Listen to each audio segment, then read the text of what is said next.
Praise the Lord. Aroma ടി വിയിലെ എല്ലാ മാന്യ ശ്രോതാക്കൾക്കും വേഗം വരുന്ന കർത്താവായ യേശു ക്രിസ്തുവിന്റെ നാമത്തിൽ വന്ദനത്തെയും സ്വാഗതത്തെയും അറിയിക്കുന്നു. അനുഗ്രഹീതമായ ജീവിത അനുഭവങ്ങളും സാക്ഷ്യവും ദൈവം നടത്തിയ വഴികളെക്കുറിച്ചും നമ്മോടൊപ്പം പങ്കുവയ്ക്കുന്നതിന് നമ്മുടെ ക്ഷണം സ്വീകരിച്ച് ഇന്ന് കർത്താവിൻ്റെ അഭിഷിക്തൻ പാസ്റ്റർ PV ജോർജ് അവറുകൾ ജോയിൻ ചെയ്തിട്ടുണ്ട്.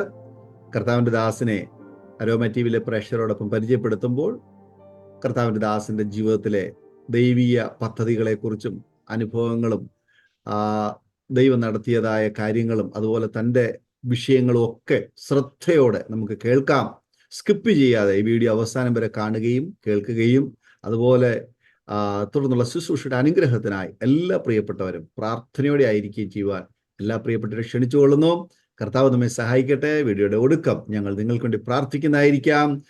ഇന്നത്തെ നമ്മുടെ അതിഥിയെ ക്ഷണിക്കാം. കർത്താവിന്റെ ദാസൻ പാസ്റ്റർ PV ജോർജ് അവറുകളെ തികഞ്ഞ സ്നേഹത്തോടും ആദരവോടും കൂടി അരോമ ടി വിയിലെ പ്രേക്ഷകരോടൊപ്പം സമയം ചിലവഴിക്കുന്നതിന് ഞങ്ങൾ സ്വാഗതം ചെയ്തോളൂ. പ്രൈസ് ലോർഡ് പാസ്റ്ററെ. കർത്താവിന്റെ ദാസനെ അരോമ ടി വിയിലെ പ്രേക്ഷകരോടൊപ്പം പരിചയപ്പെടുത്താൻ ഞങ്ങൾക്ക് വളരെ സന്തോഷമുണ്ട്. ഒന്ന് പരിചയപ്പെടുത്താമോ? എവിടെ നിന്നാണ് ജോയിൻ ചെയ്തിരിക്കുന്നത്? വീട്ടിൽ ആരൊക്കെയുണ്ട്? പാസ്റ്ററെ, ഞാൻ തിരുവനന്തപുരം ജില്ലയില് കാട്ടാക്കട താലൂക്കിൽ കള്ളിക്കാട്, നെയ്യാർഡാമിനടുത്ത് കള്ളിക്കാട് നിന്നാണ് ഞാൻ ഈ അരോമ ടി വിയോട് ചേർന്ന് കർത്താവിനെ മുഖത്തുപെടുത്തുവാൻ ഇടയായി തീർന്നത്. എനിക്ക് ഭാര്യയും 2 കുഞ്ഞുങ്ങളും ഉണ്ട്. എൻ്റെ ഭാര്യയുടെ പേര് മോളി ജോർജ്, എൻ്റെ മകൻ്റെ പേര് ബ്ലസൻ ജോർജ്, എൻ്റെ മോളുടെ പേര് ഷേബ ജോർജ്. മോൻ IT കഴിഞ്ഞ് നിൽക്കുന്നു, മോള് 8ാം സ്റ്റാൻഡേർഡിൽ പഠിക്കുന്നു. ദാസിനെ പരിചയപ്പെടാൻ കഴിഞ്ഞതിൽ വളരെ സന്തോഷമുണ്ട്. കർത്താവ് അനുഗ്രഹിക്കട്ടെ. കർത്താവിന്റെ ദാസൻ എവിടെയാണ് ശുശ്രൂഷ ചെയ്യുന്നത്? പക്ഷെ ഞാനിപ്പോ കള്ളിക്കാട്, ഞാൻ ഈ സ്ഥലത്ത് തന്നെയാണ് ഇപ്പോൾ ശുശ്രൂഷ ചെയ്യുന്നത്. ഓക്കെ. ആകട്ടെ, മുന്നോട്ട് അരോമ ടി വിയിലെ പ്രേക്ഷകരോടൊപ്പം കർത്താവിന്റെ ദാസൻ പറയാൻ ആഗ്രഹിക്കുന്ന കാര്യങ്ങൾ തുടർമാനമായിട്ട് പറയാം. ദൈവദാസന്റെ മാതാപിതാക്കന്മാരെ, സഹോദരങ്ങളെ, അതുപോലെ ബാല്യകാലം, വിദ്യാഭ്യാസം, തുടർന്ന് ഇങ്ങോട്ട് പറയാൻ ആഗ്രഹിക്കുന്ന കാര്യങ്ങൾ തുടർമാനമായിട്ട് പറയാം. പ്രൈസലോ. അരോമ ടി വിയിലെ എല്ലാ ശ്രോതാക്കൾക്കും മാന്യ ദൈവമക്കൾക്കും കർത്താവായ യേശു ക്രിസ്തുവിന്റെ നാമത്തിൽ എൻ്റെ സ്നേഹ വന്ദനം അറിയിക്കുന്നു. പ്രത്യേകാല് ഈ അരോമ ടി വിയുടെ ഡയറക്ടറായിരിക്കുന്ന കർത്താവിന്റെ ദാസൻ പാസ്റ്റർ ഡാനിയൽ ജോർജ് അവർക്കും കുടുംബത്തിനും കർത്താവായ യേശു ക്രിസ്തുവിന്റെ നാമത്തിലുള്ള എൻ്റെ സ്നേഹവും ഞങ്ങളുടെ കുടുംബമായുള്ള വന്ദനങ്ങളെയും അറിയിക്കുന്നു. കർത്താവ് ധാരാളമായി സഹായിക്കുമാറാകട്ടെ. എൻ്റെ ജീവിത യാത്രയിൽ എൻ്റെ കുട്ടിക്കാലം ഞാനൊരു മർത്തോമ മാതാപിതാക്കളാൽ ജനിച്ച് വളർത്തപ്പെടുവാൻ ഇടയായി തീർന്നു. എൻ്റെ കുട്ടിക്കാലം വളരെ സന്തോഷകരമായി ഞങ്ങൾ ജീവിച്ച് വളരെ സ്നേഹിക്കുന്ന ഒരു അപ്പനും അമ്മയും എനിക്ക് ലഭിച്ചു. വളരെ സന്തോഷകരമായി ഞങ്ങൾ ജീവിക്കുന്ന അവസരത്തിൽ പെട്ടെന്ന് എൻ്റെ അമ്മയ്ക്ക് ഒരു അസുഖമുണ്ടായി. 2 കണ്ണും കാഴ്ച നഷ്ടപ്പെട്ട് എൻ്റെ അമ്മ വളരെ ഭാരപ്പെട്ട ഒരു സന്ദർഭം ഞാൻ ഓർക്കുന്നു. ഇന്നും അന്ന് എൻ്റെ അപ്പൻ ചേർത്ത് പിടിച്ചു നിർത്തിയ സന്ദർഭങ്ങൾ ഇന്നും എനിക്ക് ഓർക്കുവാൻ കഴിയുന്നുണ്ട്. നീണ്ട വർഷങ്ങൾ എൻ്റെ അമ്മ പല ഹോസ്പിറ്റലുകളിലും മാറി മാറി ചികിത്സിക്കുവാൻ ഇടയായി തീർന്നു. എന്നാൽ എൻ്റെ അമ്മയ്ക്ക് യാതൊരു മാറ്റവും അന്നുണ്ടായില്ല. നീണ്ട വർഷങ്ങൾ ഞങ്ങൾ വളരെ ദാരിദ്ര്യത്തിൽ, കുട്ടിക്കാലത്ത് വളരെ അസുഖത്തോടുള്ള ബന്ധത്തിൽ വളരെ കഷ്ടതയുടെ നടുവിൽ ഞങ്ങൾ കടന്നു പോകുവാൻ ഇടയായത് ഞാനിപ്പോൾ ഓർക്കുന്നു. പ്രത്യേകിച്ച് ഞങ്ങൾക്ക് കിണറില്ല. ഞങ്ങൾ കിണറ്റിൽ അടുത്ത വീട്ടിൽ നിന്ന് വെള്ളം കോരുവാൻ ചെന്നാൽ ഞങ്ങൾ വെള്ളം കോരിക്കില്ല. കാരണം ഞങ്ങളുടെ വസ്ത്രം മോശമാണ്, ഞങ്ങളുടെ ശരീരത്തിൽ അഴുക്കുണ്ട് എന്നൊക്കെ പറഞ്ഞ് അനുഭവിച്ച ഒരു കുട്ടിക്കാലത്തെ എനിക്ക് അയവിറക്കുവാൻ പ്രത്യേകിച്ച് അരോമ ടി വിയിൽ ദൈവം ഒരു അവസരം വാത്സല്യ കർത്തദാസനിലൂടെ ലഭിച്ചത് ഓർത്ത് ഞാൻ ദൈവത്തെ സ്തുതിക്കുന്നു. അന്ന് ഞങ്ങളെ ലോകം മുഴുവനും കൈവിട്ട ഒരു സന്ദർഭമുണ്ട്. എന്നാൽ എൻ്റെ അപ്പൻ അന്ന് മർത്തോമയിലാണ് പോകുന്നതെങ്കിലും ദൈവത്തെ ചേർത്തു പിടിച്ച് നിർത്തുന്ന ഒരു അനുഭവം, പ്രാർത്ഥിക്കുന്ന ഒരു അനുഭവം എൻ്റെ അപ്പൻ്റെ ജീവിതത്തിൽ അന്നുണ്ടായിരുന്നു. യാതൊരു ദോഷവും ചെയ്യാതെ എൻ്റെ അപ്പൻ കഴിഞ്ഞ 1 വർഷത്തിന് മുമ്പ് 95 വയസ്സായി എൻ്റെ അപ്പൻ ഈ ലോകം വിട്ട് മാറ്റപ്പെട്ടു. എൻ്റെ അപ്പന് ഞങ്ങൾ 5 മക്കളാണ്. ഞാൻ 2ാമത്തെ ആളാണ്. അപ്പൊ 2ാമത്തെ ആളായതുകൊണ്ട് ദൈവം ഒത്തിരി സ്നേഹിപ്പാൻ ഇടയായി തീർന്നു. ഒത്തിരി ദൈവത്തിന്റെ കൃപ കാണുവാനും അനുഭവിപ്പാനും ഒക്കെ ഇടയായി തീർന്നിട്ടുണ്ട്. എനിക്ക് എൻ്റെ മൂത്ത ജ്യേഷ്ഠനുണ്ട്, എൻ്റെ സഹോദരി, ഞങ്ങൾക്ക് ഒരു പെങ്ങളെ ഉള്ളൂ.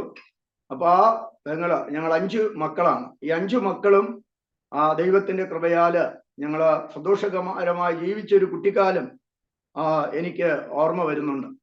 ആ കുട്ടിക്കാലത്ത് എനിക്ക് വേണ്ടതുപോലെ വിദ്യാഭ്യാസം അന്നത്തെ സാഹചര്യം കൊണ്ട് വേണ്ടതുപോലെ വിദ്യാഭ്യാസം, ഹൈസ്കൂൾ വിദ്യാഭ്യാസം മാത്രമേ ചെയ്യുവാനായിട്ട് കഴിഞ്ഞിട്ടുള്ളൂ. ഹൈസ്കൂൾ വിദ്യാഭ്യാസം കൊണ്ട് എൻ്റെ വിദ്യാഭ്യാസത്തെ അവസാനിപ്പിക്കുവാനായിട്ട് ഇടയായിത്തീർന്നു. കാരണം വീട്ടിലെ സാഹചര്യങ്ങൾ അങ്ങനെയായിരുന്നു. അങ്ങനെ ഞാൻ വളർന്നു. കർത്താവ് ഞങ്ങളെ വളർത്തുവാനിടയായി. അന്ന് എൻ്റെ കുട്ടിക്കാലത്ത് ദൈവദാസന്മാർക്ക് മർത്തോമയിലാണെങ്കിലും അവരന്ന്, എൻ്റെ അപ്പൻ അന്ന് കപ്പ്യാരാണ്. രാത്രിയുടെ യാമങ്ങളിൽ അന്ന് കഴിക്കുന്ന ഭക്ഷണം എന്ന് പറഞ്ഞാൽ നല്ല കപ്പയാണ്. 3 മാസം 4 മാസം ആകുന്ന കപ്പയൊക്കെ പറിച്ച് രാത്രിയിലൊക്കെ പറിച്ച് പുഴുങ്ങി മുളകുടച്ച് അന്ന് സുവിശേഷകർക്ക് രാത്രി കൊണ്ട് കൊടുക്കുന്ന ഒരു ശീലം ഞങ്ങൾക്ക് അന്നും ഉണ്ടായിരുന്നു. അത് ഞങ്ങളുടെ ജീവിതത്തിൽ ഏറ്റവും അനുഗ്രഹമായി തീർന്നു. ദൈവദാസന്മാരെ മാനിക്കുന്ന ആ മാന്യത ഞങ്ങളുടെ എല്ലാ സഹോദരങ്ങൾക്കും അത് നിശ്ചയമായിട്ടും അനുഗ്രഹമായി തീരുവാൻ ഇടയായി തീർന്നത് ഞാൻ ഓർക്കുകയും ദൈവത്തെ സ്തുതിക്കുകയും ചെയ്യുന്നു. അങ്ങനെ സ്കൂൾ വിദ്യാഭ്യാസം പൂർത്തീകരിക്കാൻ കഴിയാതെ ഹൈസ്കൂൾ വിദ്യാഭ്യാസം കൊണ്ട് എൻ്റെ സ്കൂൾ വിദ്യാഭ്യാസം അവസാനിപ്പിച്ചു. അന്നും എൻ്റെ അമ്മ വളരെ കഷ്ടതയിൽ നടക്കുന്ന ഒരു കാലഘട്ടമാണ്. അങ്ങനെ ഞങ്ങളെല്ലാം വളർന്നു. എൻ്റെ ചേട്ടൻ കല്യാണം കഴിഞ്ഞു. അദ്ദേഹം മാറി താമസിക്കുവാൻ തുടങ്ങി. ഞാൻ പ്രത്യേക സന്ദർഭത്തിൽ ലോകപരമായ ഒരു ജോലിക്ക് വേണ്ടി ആഗ്രഹിച്ച് മുൻപോട്ട് പോകുവാനായിട്ട് ഇടയായി തീർന്നു. ആ സമയത്ത് എനിക്ക് എൻ്റെ ജീവിതത്തിൽ അല്പമല്ലാത്ത ഭാരം. പെട്ടെന്ന് എൻ്റെ പെങ്ങള് കല്യാണം കഴിഞ്ഞ് താമസിക്കുന്ന കോട്ടയത്ത് പത്തനാടാണ്. ഞാൻ ഒരു പ്രത്യേക സാഹചര്യത്തിൽ അവിടെ പോകുവാനായിട്ട് ഇടയായി തീർന്നു. അവിടെ ചെന്ന് അത് കഴിഞ്ഞ് എൻ്റെ ജീവിതം, ഞാനൊരു പ്രായം ഒരു 20 വയസ്സൊക്കെ കഴിഞ്ഞ് തുടങ്ങിയപ്പോൾ എൻ്റെ ജീവിതത്തിന് മാറ്റം വരാൻ തുടങ്ങി. എൻ്റെ അപ്പൻ എന്നെ ഉപദേശിച്ച ഉപദേശവും ഞാൻ പള്ളിയിൽ അച്ഛന്മാരെയും സുവിശേഷകരെയും കണ്ട് അവർ തന്ന ഉപദേശവും ഒക്കെ മറന്ന് ലോകപരമായി ജീവിച്ച ഒരു സന്ദർഭം എൻ്റെ ജീവിതത്തിലുണ്ട്. എൻ്റെ അപ്പൻ അന്ന് മർത്തോമയിലെ കപ്പ്യാരായിരിക്കുമ്പോൾ തന്നെ ഞാൻ ശബരിമലയ്ക്കൊക്കെ പോകുവാൻ അത്രമാത്രം എൻ്റെ ജീവിതം ജീവനുള്ള ദൈവത്തിൽ നിന്ന് അന്യപ്പെട്ട് ലോക മനുഷ്യന്റെ പ്രകൃതിയിൽ ഞാൻ ആകുവാൻ ഇടയായി തീർന്ന് ഞാൻ ഓർക്കുന്നുണ്ട്. അങ്ങനെ ഇരിക്കുന്ന സന്ദർഭത്തിൽ ഞാൻ എൻ്റെ പെങ്ങളുടെ വീട്ടിലേക്ക് ഒരു പ്രത്യേക സാഹചര്യത്തിൽ നിന്ന് മാറി നിൽക്കുവാനായിട്ട് അവിടെ പോകുമ്പോൾ ചില ദിവസങ്ങൾ അവിടെ നിന്നു. ഒരു ദിവസം ഞാൻ ഭക്ഷണം കഴിച്ചിട്ട് കിടന്നിട്ട് എനിക്ക് എഴുന്നേൽക്കുവാൻ കഴിഞ്ഞില്ല. എനിക്ക് എൻ്റെ പെങ്ങൾ വന്നു, അളിയൻ വന്നു, എല്ലാവരും പിടിച്ചിട്ട് എനിക്ക് എഴുന്നേൽക്കുവാൻ കഴിഞ്ഞു. എൻ്റെ ശരീരം മുഴുവനും മരവിച്ച്, എൻ്റെ ശരീരം മുഴുവനും വിയർത്ത, ഞാൻ വല്ലാതെ രോഗത്തിന് അനുഭവത്തിലാകുവാനിടയായി തീർന്നു. പെട്ടെന്ന് തന്നെ വണ്ടി വിളിച്ചു. കങ്ങഴ ഹോസ്പിറ്റല് എൻ്റെ പെങ്ങളും പ്രിയപ്പെട്ടവരുമായിട്ട് എന്നെ കൊണ്ടുപോയപ്പോൾ ചില ദിവസങ്ങൾ ഇവിടെ അഡ്മിറ്റ് ചെയ്തിട്ട് പറഞ്ഞു, ഒരു മേജർ ഓപ്പറേഷന്റെ ആവശ്യമുണ്ട്, അത് ചെയ്യുവാൻ നിങ്ങൾ നിർബന്ധിതപ്പെട്ടിരിക്കുകയാണ്. നിങ്ങളുടെ ശരീരത്തിൽ അപ്പൻഡിക്സ് പൊട്ടി സാധാരണ നിലയേക്കാൾ വല്ലാതെയായി, ഒരു പക്ഷെങ്കിൽ ജീവൻ പോലും അപകടത്തിലാണ് എന്ന് പറയുവാനിടയായി. അപ്പോൾ എനിക്ക് അന്നേരം ബോധമുണ്ട്. ഞാൻ അന്നേരം പറഞ്ഞത് ഇങ്ങനെയാണ്, എനിക്ക് തിരുവനന്തപുരം മെഡിക്കൽ കോളേജിൽ പോയി ഞാൻ ഓപ്പറേഷൻ ചെയ്തു കൊള്ളാം എന്ന് പറഞ്ഞ് 3 ദിവസം കഴിഞ്ഞ് അവിടുന്ന് ഡിസ്ചാർജ് വാങ്ങിച്ച് ഞാൻ എൻ്റെ പെങ്ങളുടെ ഭവനത്തിൽ കടന്നുപോയി. എല്ലാ മനുഷ്യർക്കും ഒരു വഴിത്തിരിവിന് വേണ്ടി ദൈവം ചിലരെ കരുതും. അത് ദൈവത്തിന്റെ വചനത്തിന്റെ നിവൃത്തിയാണെന്ന് എന്നോണം അന്ന് രാത്രിയിൽ ഞാൻ കിടന്നുറങ്ങി, നന്നായിട്ട് ഉറങ്ങി. പ്രഭാതമായപ്പോൾ എന്നെ സ്നേഹിക്കുന്ന ഒരു ആന്റി, ഇന്ന് ആന്റി ഭൂമിയിൽ ജീവിച്ചിരിപ്പില്ല, ആന്റി എന്നെ കാണുവാൻ വന്നു. ഞാൻ വളരെ ക്ഷീണിതനായി കിടക്കുമ്പോൾ എൻ്റെ മുന്നിൽ വന്നു നിന്ന് വളരെ പൊട്ടിക്കരഞ്ഞിട്ട് ആന്റി മടങ്ങിപ്പോയി. അത് കഴിഞ്ഞ് 1 മണിക്കൂറിനുള്ളിൽ ആന്റി 3 പ്രാവശ്യം വന്നു.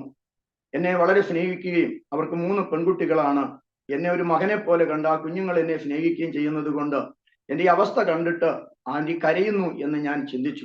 എന്നാൽ 4ാമത്തെ പ്രാവശ്യം ആന്റി വന്നിട്ട് എന്നോട് പറഞ്ഞൊരു പദം ഇതാണ്, മോനെ നീ മരിച്ചു പോകുന്നത്, നിന്റെ ബോഡി ഇവിടെ നിന്ന് കൊണ്ടുപോകുന്നതായിട്ട് ഞാനൊരു ദർശനം കണ്ടു. കാരണം ആ ആന്റി ഒരു പെന്തക്കോസ്ത് രക്ഷിക്കപ്പെട്ട് സ്നാനപ്പെട്ട് സത്യത്തിലും ആത്മാവിലും ദൈവത്തെ ആരാധിക്കുന്ന, അനേകർക്ക് വേണ്ടി ദൈവാലോചന പറഞ്ഞു കൊടുക്കുന്ന ഒരു ആന്റി ആയിരുന്നു ആ ആന്റി എന്നെ കുറിച്ചുള്ള ദർശനം കണ്ടപ്പോൾ എനിക്കത് വിശ്വസിക്കുവാനായിട്ട് കഴിഞ്ഞില്ല. ഞാൻ പറഞ്ഞു, ആന്റി പെന്തക്കോസ്തുകാരെല്ലാം പറയുന്നു ഇത് തന്നെയാണ്, അത് തന്നെയാണ് ആന്റിയും പറഞ്ഞത്. ആന്റിയോട് എനിക്ക് നല്ല സ്നേഹമുണ്ട്, പക്ഷെങ്കിൽ ഞാനിത് അംഗീകരിക്കുന്നില്ല. അങ്ങനെ ഞാൻ അംഗീകരിക്കില്ല എന്ന് ആന്റി മനസ്സിലാക്കിയപ്പോൾ ആന്റി അത് കഴിഞ്ഞ് ആന്റിയുടെ ഭർത്താവിനെ, അങ്കിളിനെ പറഞ്ഞു വിട്ടു. അങ്കിൾ എന്നോട് പറഞ്ഞു, മോനെ എനിക്കൊരു ഡോക്ടറുണ്ട്, എനിക്ക് പരിചയമുള്ള ആ ഡോക്ടറെ ഒന്ന് കാണിക്കാനായിട്ട് മോനെ ഞാനൊന്ന് കൊണ്ടുപോകാം, ആ ഡോക്ടർ എന്താണ് പറയുന്നത് എന്ന് നോക്കട്ടെ എന്ന് പറയാൻ ഇടയായി തീർന്നു. ഞാൻ ഏതായാലും മനസ്സില്ലാ മനസ്സോടെ, എനിക്കറിയാം ആന്റിക്ക് ഡോക്ടറുണ്ട്, പരിചയക്കാരൊരു ഡോക്ടറുണ്ടെന്ന് എനിക്കറിയാം. അങ്ങനെ ഞാൻ വണ്ടി കൊണ്ടുവന്ന് എന്നെ കയറ്റി കൊണ്ടുപോയി. പക്ഷെ എന്നെ കയറ്റി കൊണ്ടുചെന്ന് നിർത്തിയത് ഒരു ഹല്ലേലൂയായും പ്രാർത്ഥനയും കേൾക്കുന്ന ഒരിടത്താണ് എന്നെ കൊണ്ട് നിർത്തുവാനായിട്ട് ഇടയായി തീർന്നത്. ആ വ്യക്തി കാനം ലീലാമാമയായിരുന്നു. ആ കാനത്താണ് എന്നെ കൊണ്ട് നിർത്തുവാൻ ഇടയായി തീർന്നത്. എനിക്ക് വളരെ ഭാരം തോന്നി. കാരണം എന്നെ ഈ ആശുപത്രിയിൽ കൊണ്ടുപോകുന്നു എന്ന് പറഞ്ഞിട്ട് എന്നെ ഇവിടെ ആണല്ലോ കൊണ്ടുവന്നതെന്ന് ഓർത്ത് ഞാൻ വളരെ ഭാരപ്പെട്ടു. എന്നെ പിടിച്ച് എഴുന്നേൽപ്പിച്ച് എന്നെ ആ പ്രാർത്ഥനാ ഹാളിൽ കൊണ്ടുചെന്ന് ഒരു കട്ടിൽ എന്നെ കിടത്തി. അവിടെ മീറ്റിംഗ് നടന്നുകൊണ്ടിരിക്കുകയാണ്. ശക്തമായി ദൈവമക്കൾ ദൈവത്തെ ആരാധിക്കുന്നു. ആ ആന്റി, ആ ലീലമ്മ ദൈവജനത്തോട് പ്രവചനാത്മാവിൽ പറയുന്നു. എനിക്ക് അന്ന് മനസ്സിലായില്ല, ദൂതൊക്കെ പറയുന്നതെല്ലാം കേട്ട് ഞാൻ അവിടെ കിടക്കുകയാണ്. പക്ഷെ ചില നിമിഷങ്ങൾ കഴിഞ്ഞപ്പോൾ ഒരു പ്രാർത്ഥന കഴിഞ്ഞു, ഒരു ആശീർവാദം പറഞ്ഞു, എല്ലാവരും മടങ്ങിപ്പോയപ്പോൾ എന്നോട് പറഞ്ഞു, മോനെ എഴുന്നേറ്റൊന്ന് വാ എന്ന് പറഞ്ഞു. എനിക്ക് എഴുന്നേൽക്കാൻ പറ്റത്തില്ല.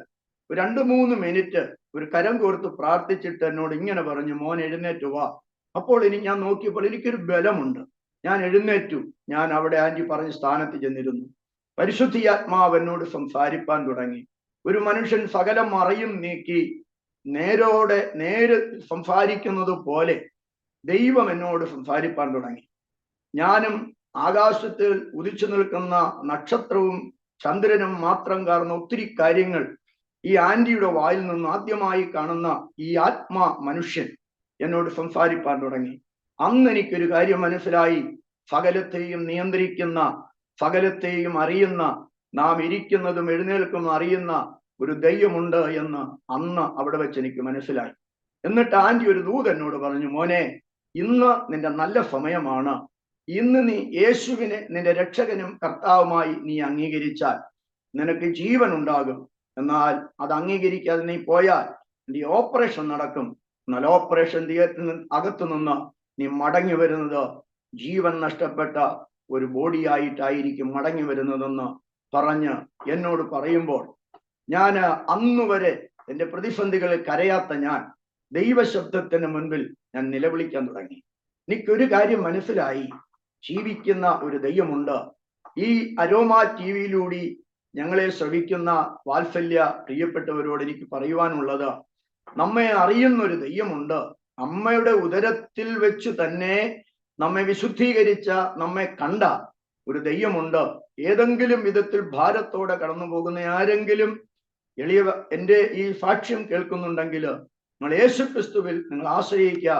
യേശു സകലത്തിനും മതിയായ ദൈവമാണ്. ആ യേശുവിന് അസാധ്യമായി ഒന്നുമില്ല എന്ന് എൻ്റെ ജീവിത അനുഭവത്തിലൂടെ അരോമ പ്രേക്ഷകരോട് ഞാൻ പങ്കുവയ്ക്കുകയാണ്. ഈ ശബ്ദം കേൾക്കുമ്പോൾ തന്നെ നിങ്ങളുടെ ഉള്ളിൽ പരിശുദ്ധാത്മാവിന്റെ ഇടപെടൽ ഉണ്ടാകും എന്ന് ഞാൻ കർത്താവിൽ പ്രത്യാശിക്കുകയും ഞാൻ നിങ്ങൾക്ക് വേണ്ടി പ്രാർത്ഥിക്കുകയും ചെയ്യുന്നു. അങ്ങനെ ഞാൻ അന്നൊരു തീരുമാനമെടുത്തു. അങ്ങനെയാണെങ്കിൽ ഞാൻ മരിക്കുമെന്ന് എനിക്കറിയാം. ഞാൻ മരിക്കാതെ, ഓപ്പറേഷൻ കൂടാതെ യേശു എന്നെ സൗഖ്യമാക്കിയാൽ ഞാനൊരു യേശുവിന്റെ പൈതലായി ജീവിക്കും എന്ന് അവിടെ വെച്ച് ഒരു തീരുമാനമെടുക്കുവാൻ ഇടയായി തീർന്നു. ചില നാളുകളായി ഭക്ഷണം കഴിച്ചിട്ട്, എന്നാൽ അന്ന് ആ പ്രാർത്ഥന കഴിഞ്ഞിട്ട് ആന്റി പ്രാർത്ഥിച്ചു തന്ന ഭക്ഷണം ഞാൻ വയറു നിറയെ കഴിച്ചു. അന്നു മുതൽ ഇന്നുവരെയും ആ രോഗം എൻ്റെ ശരീരത്തിൽ വരുവാൻ സ്വർഗത്തിലെ ദൈവം ഇടയാക്കിയില്ല. ഞാൻ എൻ്റെ ദൈവത്തിന് സകല മഹത്വവും അർപ്പിക്കുന്നു. യേശു ഒരുവനെ തൊട്ടാൽ മറ്റാരും തൊടുന്നത് പോലെയല്ല, ഒരു ഡോക്ടർ തൊടുന്നത് പോലെയല്ല, ഒരു മനുഷ്യൻ തൊടുന്നത് പോലെയല്ല. ആണിപ്പാടന്റെ കരം എൻ്റെ മേൽ അന്ന് സ്പർശിപ്പാനിടയായി, ഞാൻ അനുഭവിപ്പാനിടയായി. ചില നാളുകൾ കഴിഞ്ഞ് 14 മൈൽ IPC സഭയുടെ കൺവെൻഷൻ നടക്കുമ്പോൾ 1990 ജനുവരി മാസം 28-ാം തീയതി ഞാൻ കർത്താവായ യേശു ക്രിസ്തുവിനെ പിതാവിന്റെയും പുത്രന്റെയും പരിശുദ്ധാത്മാവിന്റെ നാമത്തിൽ സ്നാനപ്പെട്ട് കർത്താവിനോടുകൂടെ ചേർന്ന് ഒരു ദൈവവേദലായി ജീവിതം ആരംഭിക്കുവാനിടയായി തീർന്നു. കർത്താവിന്റെ വലിയ നാമം ഇന്ന് ഈ കേൾവിക്കാരുടെ മുൻപിൽ മഹത്വമെടുക്കുവാനിടയായി തീരട്ടെ. തുടർന്ന് കഴിഞ്ഞ കുറച്ചു നാളുകളിൽ ഞാൻ ഒറ്റയ്ക്ക് ഇങ്ങനെ പാർത്തു. തുടർന്ന് ഞാൻ കല്യാണം കഴിച്ചു. എന്റെ കർത്താവ് അനുഗ്രഹിക്കപ്പെട്ട ഒരു തുണയെ എനിക്ക് തരുവാനിടയായി തീർന്നു. ഞങ്ങൾ വളരെ സന്തോഷത്തോടെ ഞാൻ ഭാഗ്യമായ ജോലിയൊക്കെ ചെയ്ത് കർത്താവിന് വേണ്ടി കിട്ടുന്ന പൈസ മുഴുവനും കർത്താവിന്റെ നാമമഹത്വത്തിന് വേണ്ടി ചിലവഴിച്ച് മുൻപോട്ട് പോകുമ്പോൾ എന്നെ പലരും കളിയാക്കി. നീ കിട്ടുന്നതെല്ലാം ദൈവദാസന്മാർക്ക് കൊടുത്ത് നീ മുൻപോട്ട് പോകുന്നു, നിന്റെ ദൈവം നിനക്ക് നൂലെ കെട്ടി ഇറക്കി തരുമോ എന്നൊക്കെ എന്നെ ചോദിച്ച് കളിയാക്കിയവരുണ്ട്. പക്ഷെ അരോമ TV പ്രേക്ഷകരോട് ഞാൻ പറയട്ടെ, ഞാൻ ആരാധിക്കുന്ന യേശു ക്രിസ്തു നൂലയെ കെട്ടി നമ്മുടെ മുൻപിൽ ഇറക്കി തരുന്ന ഒരു ദൈവമാണെന്ന് എൻ്റെ ജീവിതത്തിന്റെ അനുഭവത്തോടുള്ള ബന്ധത്തിൽ എനിക്ക് പറയാതിരിക്കാൻ കഴിയുകയില്ല. കർത്താവിന് വേണ്ടി നാം എന്തെങ്കിലും ചെയ്താൽ അതിന് പ്രതിഫലം തരുന്ന ഒരു ദൈവത്തെയാണ് ഞാൻ ആരാധിക്കുന്നത്. ഓർക്കുമ്പോൾ ഞാൻ ദൈവത്തിന് നന്ദി പറയുവാനിടയായി തീരട്ടെ. അതുകൊണ്ട് അതിനുശേഷമായിട്ട് വിവാഹം കഴിഞ്ഞു. ഞങ്ങൾക്ക് 5 വർഷം കുഞ്ഞുങ്ങളില്ലാതെ ഞങ്ങൾ വളരെ ഭാരപ്പെട്ടു. അത് ദൈവത്തിന്റെ ഒരു സന്ദർശനമായിരുന്നു എന്ന് എനിക്ക് അന്ന് ബോധ്യമായി. അന്ന് ഞാൻ കാസർഗോഡ് താമസിക്കുകയാണ്. അനവധി ചികിത്സകൾ പരിയാരം മെഡിക്കൽ കോളേജിൽ ഒത്തിരി ട്രീറ്റ്മെന്റ് ലക്ഷക്കണക്കിന് രൂപ മുടക്കി. അങ്ങനെ ഇരിക്കുമ്പോൾ ജാനദാസ് എന്ന് പറയുന്ന ഒരു കർത്തദാസൻ, അദ്ദേഹം അന്ന് കാസർഗോട്ടാണ്, അദ്ദേഹം വെള്ളക്കാരനാണ്, എനിക്ക് പിന്നെ അദ്ദേഹത്തെ അറിയത്തില്ല. അദ്ദേഹം ഒരു ദൈവാലോചന പറഞ്ഞ ഒരു മീറ്റിംഗിൽ വെച്ചു, ബ്രദറെ, താങ്കൾ ഇന്ന് ചെയ്തുകൊണ്ടിരിക്കുന്ന ട്രീറ്റ്മെന്റിൽ യാതൊരു ഫലവും കണ്ടില്ലല്ലോ.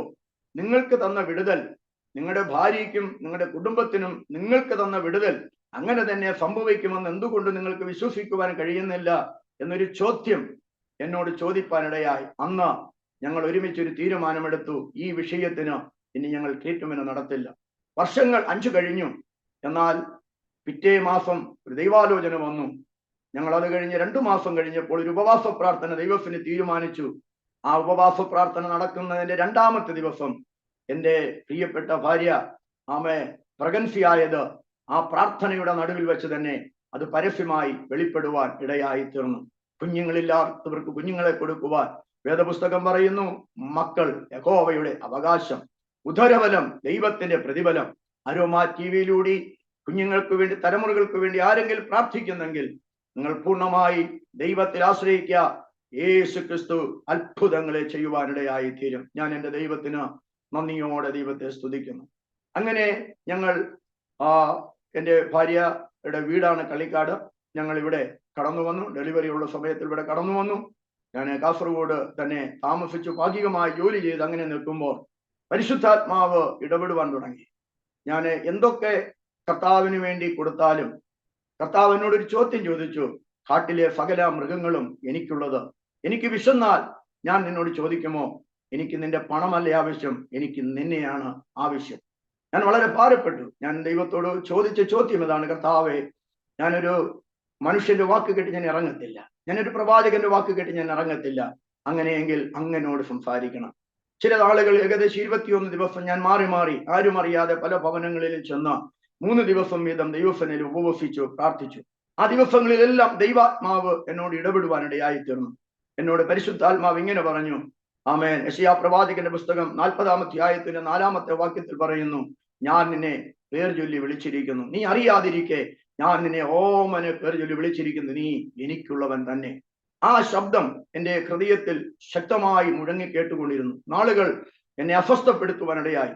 ഞാൻ അന്നൊരു തീരുമാനമെടുത്തു, കർത്താവേ, ഞാൻ കർത്താവിന് വേണ്ടി ഞാൻ എന്നെ കുടുംബമായി സമർപ്പിക്കുന്നു. അങ്ങനെ മുക്കാലി രാജ്ചാൻ എന്ന PK മാത്യു എന്ന് പറയുന്ന രാജ്ചാന്റെ കൂടെ ഏകദേശം 3-4 വർഷം ആ കർത്തദാസന്റെ കൂടെ ശുശ്രൂഷിക്കുവാനും അദ്ദേഹത്തിന്റെ അനുഭവങ്ങളെ അനുഭവിപ്പാനും അദ്ദേഹത്തിന്റെ സ്നേഹവാത്സല്യങ്ങൾ ഒരു ദൈവദാസൻ എങ്ങനെയാണെന്നുള്ള അനുഭവം നന്നായി തുറന്ന് ശാസിക്കുന്ന ഒരു മനുഷ്യൻ. വേദപുസ്തകം പറയുന്നു, ഭക്തന്റെ ശാസന അനുഗ്രഹിക്കപ്പെട്ടതെന്ന് വേദപുസ്തകം പറയുന്നത് പോലെ ആ ദൈവദാസൻ നന്നായി ശാസിക്കും. ഞങ്ങളൊക്കെ കരഞ്ഞിട്ടുണ്ട്. പക്ഷേ ഇന്ന് എനിക്കറിയാം അതെല്ലാം എൻ്റെ ജീവിതത്തിൽ അനുഗ്രഹമായി തീരുവാനിടയായി തീർന്നു. ആ ശിക്ഷണം എന്നെ ഒരു നല്ല സുവിശേഷകനാക്കി മാറ്റുവാനിടയായി തീർന്നു.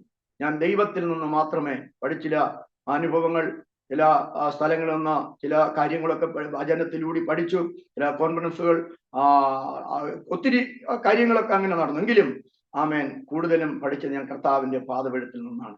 പൗലോസ് ശ്ലീഹ പറഞ്ഞു, ഞാൻ കർത്താവിൽ നിന്ന് പ്രാപിക്കുകയും നിങ്ങൾക്ക് ഏൽപ്പിക്കുകയും ചെയ്തു. അപ്പൊ കർത്താവിൽ നിന്ന് എനിക്ക് കർത്താവിനെ ആ വിധത്തിൽ നടത്തി. എന്നാൽ ചില നാളുകൾ കഴിഞ്ഞ് എന്നെ തിരികെ ദൈവം ഈ നാട്ടിലേക്ക് എന്നെ പറഞ്ഞു വിട്ടു.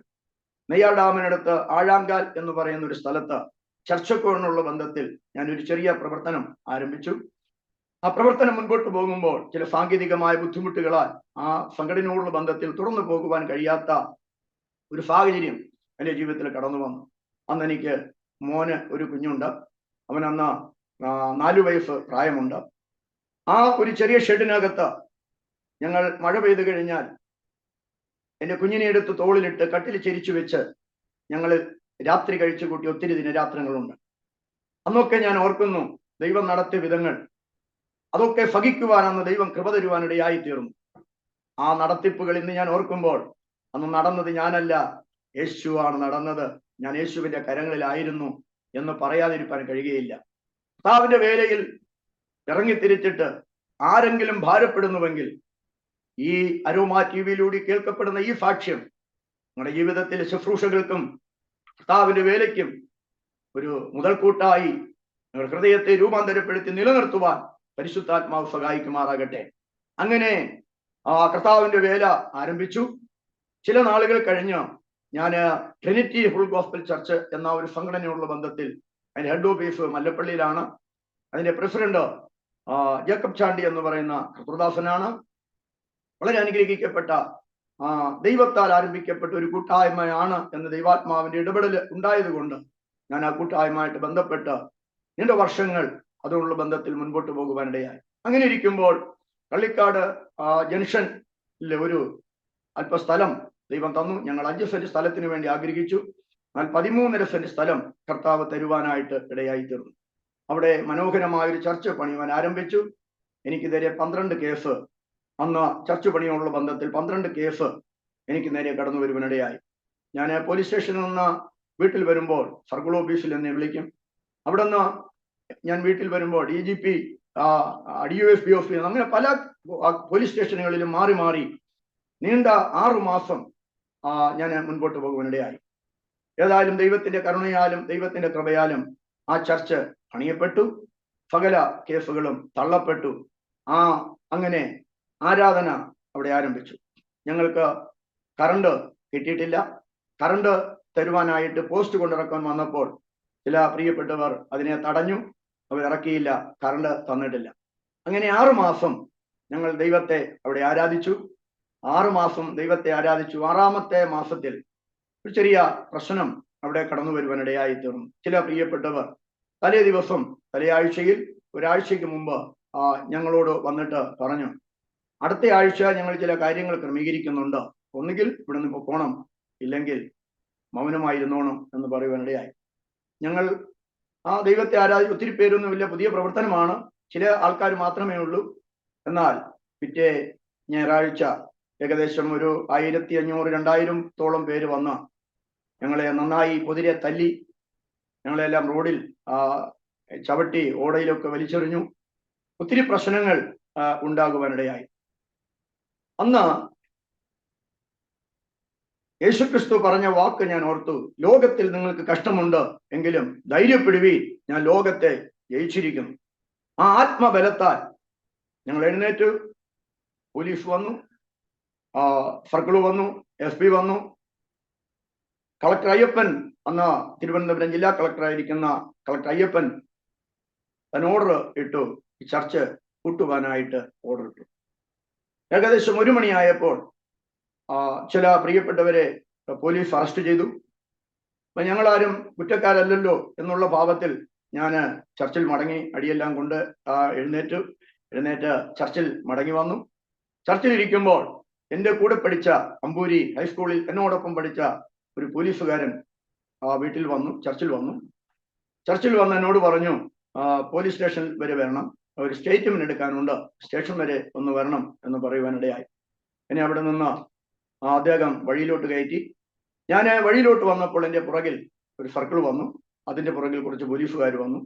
ഞാൻ മെയിൻ റോഡിൽ കയറിയപ്പോൾ SP അദ്ദേഹത്തോട് കണ്ണു കാണിക്കുന്നത് ഞാൻ കണ്ടു. സർക്കിളിനോട് കൊണ്ടുപോയിക്കോളാം. അപ്പൊ എനിക്ക് മനസ്സിലായി എന്നെ അറസ്റ്റ് ചെയ്തതാണ് എന്ന് എനിക്ക് മനസ്സിലായി. അങ്ങനെ എന്നെ പോലീസ് സ്റ്റേഷനിൽ കൊണ്ടുപോയി. രാവിലെ ഉച്ചയ്ക്ക് ഏകദേശം 12:50 ആയപ്പോൾ എന്നെ സ്റ്റേഷനിൽ കൊണ്ടുപോയി. എന്നെ ഇറക്കാൻ വേണ്ടി പരമാവധി പലരും ശ്രമിക്കുന്നുണ്ട്. രാത്രി ഏകദേശം 11:30 മണിയായപ്പോൾ ശക്തമായ ഇടപെടലിന് അന്ന് രാത്രി എന്നെ ഇറക്കി വിട്ടു. എന്നിട്ട് എന്നോട് ഇങ്ങനെ പറഞ്ഞു, രാവിലെ തിരികെ വരണം എന്ന് പറയുവാനിടയായി. അപ്പോൾ അവിടുത്തെ പോലീസുകാരെല്ലാം എനിക്ക് നല്ല സപ്പോർട്ടാണ്. ദൈവത്തിന്റെ കൃപ അങ്ങനെ നമ്മുടെ നെയ്യാടാം സ്റ്റേഷനിലെ എല്ലാ പോലീസുകാരും എനിക്ക് നല്ല സപ്പോർട്ടായിരുന്നു. അങ്ങനെ അവരാരും എന്നെ ഉപദ്രവിച്ചില്ല. അവരാരും എന്നെ ദേവോപദ്രവം ചെയ്യുവാനായിട്ട് ദൈവം അനുവദിച്ചില്ല.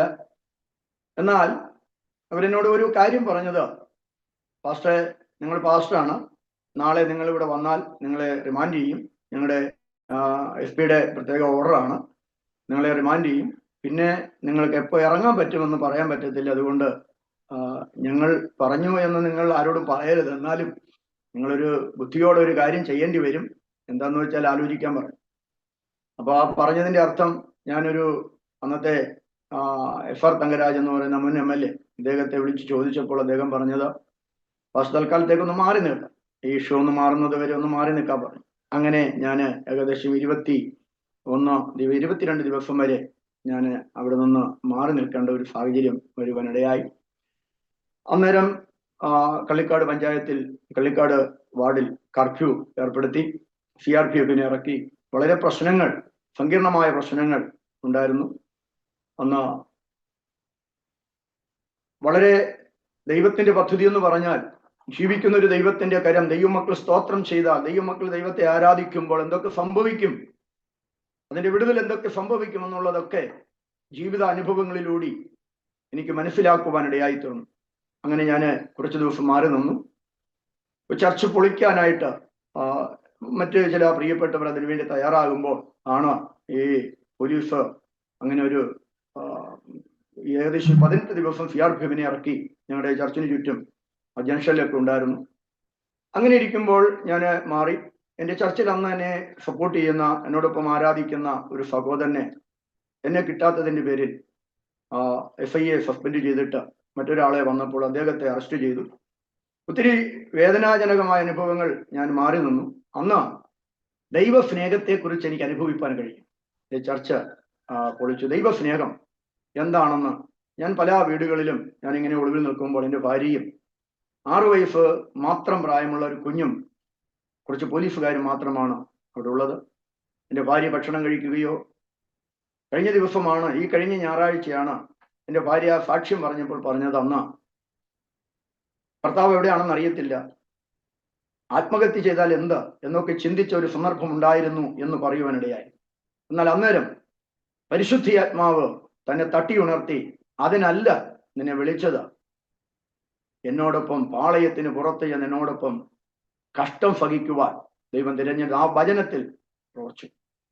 14-ാമത്തെ ദിവസം എൻ്റെ അമ്മ, പോലീസുകാരെ നിർബന്ധിച്ച്, അവരെ എങ്ങനെ പോകാൻ പറഞ്ഞിട്ടും പോകാതെ നിർബന്ധിച്ച് ആ ചർച്ചിലോട്ട് എൻ്റെ അമ്മ വന്നാണ് എൻ്റെ ഭാര്യയെ കുളിപ്പിച്ച് എൻ്റെ ഭാര്യയ്ക്ക് അന്ന് കഞ്ഞി കൊടുക്കുവാനിടയായി. അങ്ങനെയുള്ള അനുഭവങ്ങൾ എൻ്റെ ജീവിതത്തിൽ കടന്നു വന്നു. ഒടുവിൽ ഞാൻ പല വീടുകളിലും ഒരു രാത്രി അന്തി ഉറങ്ങുവാൻ ചോദിച്ചു. അപ്പോൾ അവർ പറഞ്ഞൊരു മറുപടി ഇതാണ്, പാസ്റ്റർ ഇപ്പോൾ കേസിലെ പ്രതിയാണ്, പാസ്റ്റർ അന്വേഷിച്ച് പോലീസ് നടക്കുകയാണ്, ഞങ്ങളെ അക്കോമഡേറ്റ് ചെയ്താൽ ഒരുപക്ഷെങ്കിൽ ഞങ്ങളും അതിനകത്ത് പെട്ടുപോകും എന്നൊക്കെ പറയുവാനിടയായി. പക്ഷെ അതൊക്കെ എൻ്റെ ജീവിതത്തിൽ അനുഗ്രഹമായി തീർന്നു. ഞാൻ ഒറ്റപ്പെട്ടപ്പോൾ എൻ്റെ യേശു കർത്താവ് എന്നോട് കൂടെ ഇറങ്ങി വന്നു. ഈ ചർച്ച വലിയ പ്രശ്നമായിട്ട് അങ്ങനെ നടന്നു. അത് കഴിഞ്ഞ് ഞാൻ വിഴിഞ്ഞം, കോവളം, ഇങ്ങനെ പല സ്ഥലങ്ങളിലും മാറി മാറി രാത്രിയും പകലുമായി കഴിച്ചുകൂട്ടി. അപ്പോൾ ദൈവം എനിക്ക് ചില പാട്ടുകൾ എഴുതുവാൻ ദൈവം എനിക്ക് കൃപ തരുവാൻ ഇടയായി തീർന്നു. പരിശുദ്ധാത്മാവിന്റെ ശക്തമായ ഇടപെടൽ എന്നോടൊപ്പം ഉണ്ടായി.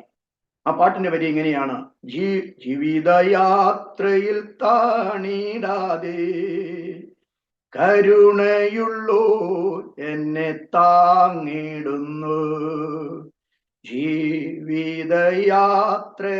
താണിടാതെ കരുണയുള്ളോൻ എന്നെ താങ്ങിടുന്നു, ആർക്കുമേവാൻ സാധ്യമല്ല അത്രമേൽ സ്നേഹത്തിനാഴമത്. ആ പ്രതിസന്ധിയുടെ നടുവിൽ എന്ന് ഞാൻ പറയുമ്പോഴും ആ ദൈവത്തിന്റെ സ്നേഹത്തെ എനിക്ക് അനുഭവിച്ചറിയുവാൻ ഇടയായി. അങ്ങനെ ഇരിക്കുന്ന സമയത്ത് എന്നെ ഒരു സഹോദരൻ വിളിച്ചിട്ട് എന്നോട് പറഞ്ഞു, നീണ്ട 13 വർഷമായി സുഖമില്ലാതിരിക്കുന്ന ഒരു മനുഷ്യന് വേണ്ടി പ്രാർത്ഥിപ്പാൻ പോണം. അപ്പൊ ഞാൻ ഒരു ഭാഗത്ത് എന്നെ അന്വേഷിച്ച് നടക്കുന്ന എൻ്റെ പ്രിയപ്പെട്ടവർ, മറുഭാഗത്ത് എൻ്റെ ഭാര്യ ഭാരപ്പെട്ട് എൻ്റെ കുഞ്ഞുമായി ഭവനത്തിലായിരിക്കുന്നു. അനേകര് എന്നെ വിളിച്ചിട്ട് പറഞ്ഞു, പാസ്റ്റർ, നിങ്ങളുടെ ഭാര്യ അവിടെ നിന്ന് മാറ്റണം, എന്തെങ്കിലുമൊക്കെ സംഭവിക്കും. ഞാൻ ഒരു തീരുമാനമെടുത്തു. എൻ്റെ ഭാര്യ എൻ്റെ യേശുവിന് വേണ്ടി രക്തസാക്ഷിയാകുവാനാണ് എൻ്റെ ദൈവത്തിന് വിധിയെങ്കിൽ അങ്ങനെ സംഭവിക്കട്ടെ. ഞാൻ എൻ്റെ ഭാര്യയെ ചർച്ചിൽ നിന്ന് മാറ്റത്തില്ല എന്നൊരു തീരുമാനമെടുത്തു. അങ്ങനെ എൻ്റെ പ്രിയപ്പെട്ടവള് കുഞ്ഞുമായി അവിടെ പാർത്തു. ഞാൻ ആ സമയത്ത് എന്നെ ദൈവം കുളപ്പട എന്ന് പറയുന്ന സ്ഥാനത്ത് അയച്ചു. നീണ്ട 13 വർഷമായി ദേശത്തിന് തലവേദനയായ, സ്ഥിരതയില്ലാത്ത, അല്ലെങ്കിൽ ചങ്ങലക്കിട്ടിരുന്ന ഒരു മനുഷ്യന് വേണ്ടി പ്രാർത്ഥിക്കുവാനാണ് എന്നെ ദൈവം അവിടെ അയക്കുവാൻ ഇടയായിത്തീർന്നു. ഈ ചർച്ചിന്റെ ആരാധന കളക്ടർ നിരോധിച്ചപ്പോൾ അവിടെ ചെന്ന് പ്രാർത്ഥിച്ചു കൊണ്ടിരിക്കുമ്പോൾ തന്നെ അദ്ദേഹത്തിന്റെ ഉള്ളിൽ വ്യാപരിച്ചിരുന്ന ആ ബന്ധനം കർത്താവ് അഴിച്ചു മാറ്റി. അദ്ദേഹം 13 വർഷങ്ങൾക്ക് ശേഷം സുബോധമുള്ളവനായി മാറുവാൻ ദൈവം ഇടയാക്കി. അത് ആ ദേശത്തൊരു വേലയ്ക്ക് കാരണമായി തീർന്നു. എനിക്കൊരു കാര്യം മനസ്സിലായി, ഏതെല്ലാം വാതിലുകൾ അടയപ്പെട്ടാലും, എവിടെയൊക്കെ ആരൊക്കെ കൊട്ടിയടച്ചാലും, ദൈവം ഒന്ന് തുറന്നാൽ അതിനടയ്ക്കുവാൻ ആർക്കും സാധ്യമല്ല എന്ന എൻ്റെ അനുഭവത്തിലൂടെ ഒരു ശുശ്രൂഷ കർത്താവ് തന്നിരുന്ന എലിയ ശുശ്രൂഷയിൽ ദൈവമിടയാക്കി ദൈവത്തിന്റെ കരുണയാൽ അദ്ദേഹവും അദ്ദേഹത്തിന്റെ ഭാര്യയും സ്നാനപ്പെട്ട് അവർ ദൈവമക്കളായി മാറി. അങ്ങനെ കുളപ്പട എന്ന് പറയുന്ന സ്ഥാനത്ത് ഞങ്ങളൊരു വീട് വാടകയ്ക്കെടുത്ത് അവിടെ ആരാധന തുടങ്ങി. ആ സമയത്ത് അവിടെ ആരാധന നടക്കുമ്പോൾ തന്നെ അന്നത്തെ ആഭ്യന്തരമന്ത്രി ആയിരുന്ന കോടിയേരി ബാലകൃഷ്ണൻ സാറിനെ പോയി കണ്ടു. എൻ്റെ അറസ്റ്റ് ഒഴിവാക്കണം എന്ന് അദ്ദേഹത്തോട് പറയുവാൻ ഇടയായി. അന്നത്തെ മുഖ്യമന്ത്രി ശ്രീ VF അച്യുതാനന്ദനാണ്.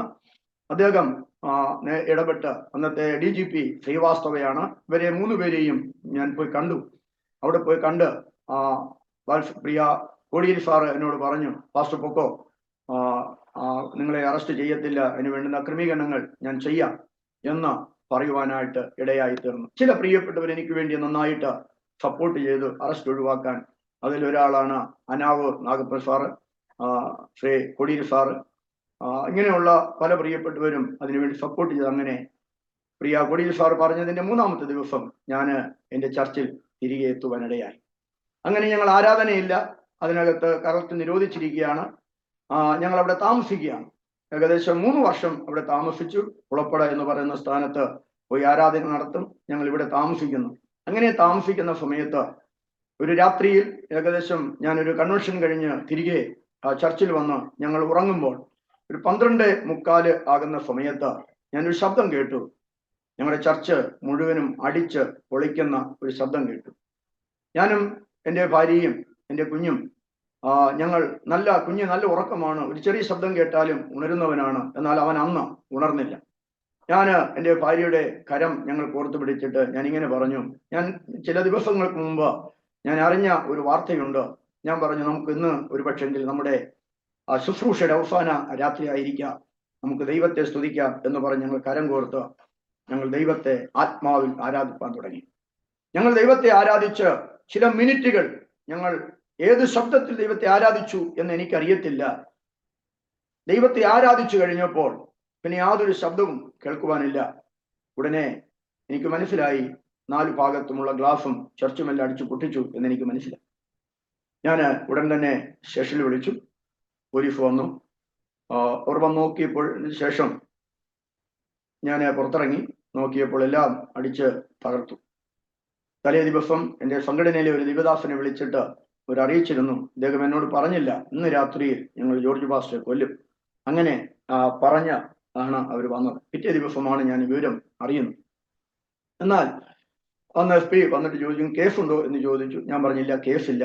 കാരണം ഞങ്ങൾ കേസ് കൊടുക്കുന്ന ഞങ്ങൾക്കൊരു ന്യായാധിപനുണ്ട്, ആ ന്യായാധിപനാണ് ഈ കാര്യങ്ങളെല്ലാം നിർവഹിക്കുന്നത് എന്ന് പറയുവാനിടയായി.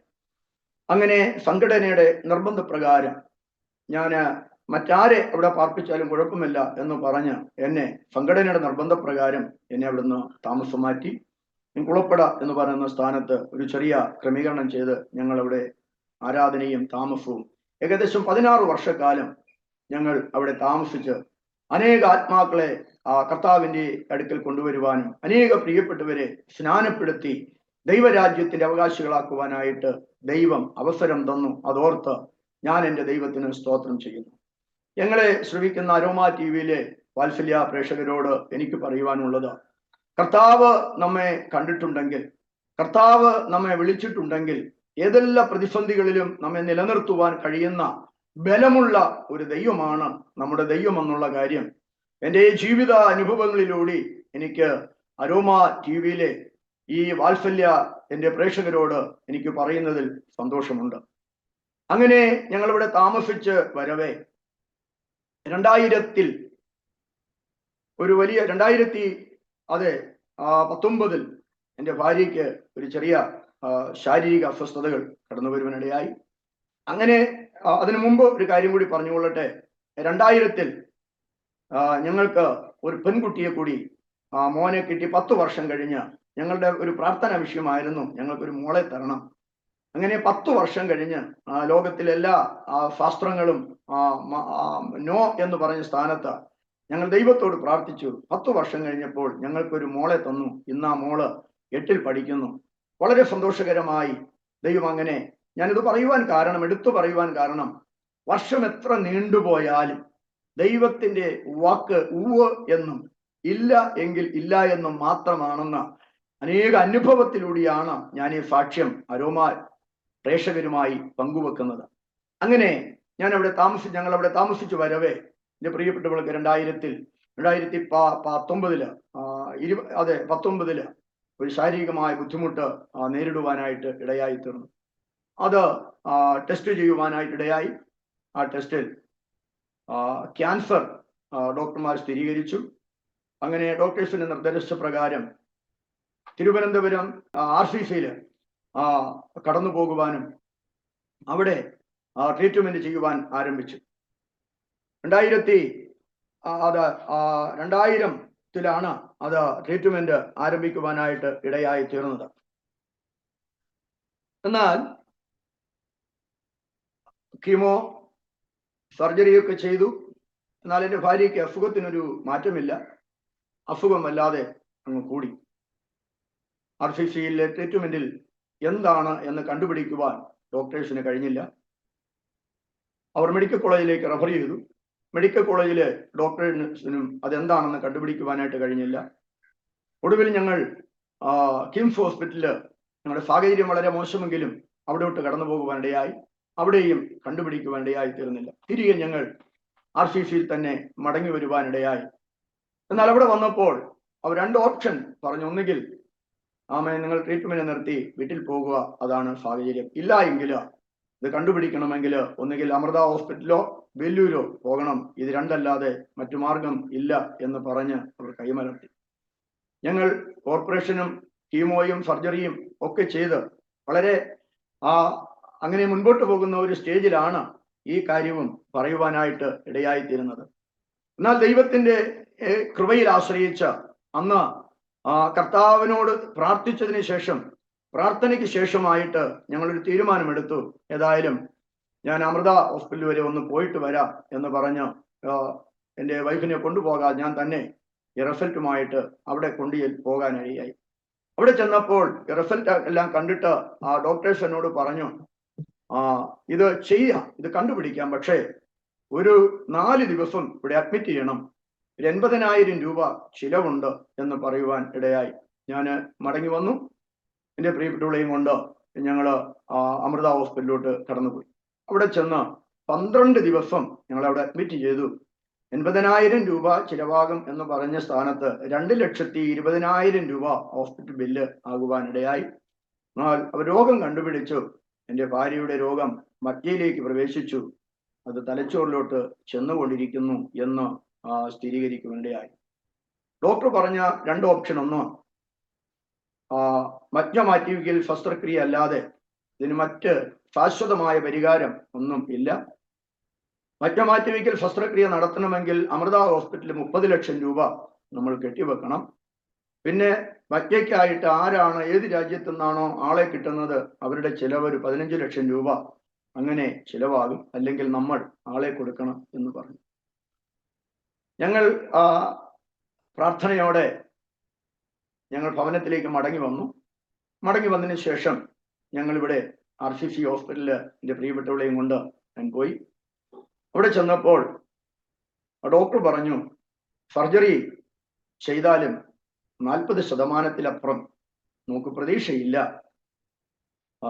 അത് ചെയ്യാതിരിക്കുന്നതാണ് നല്ലത് എന്ന് പറയുവാനിടയായി.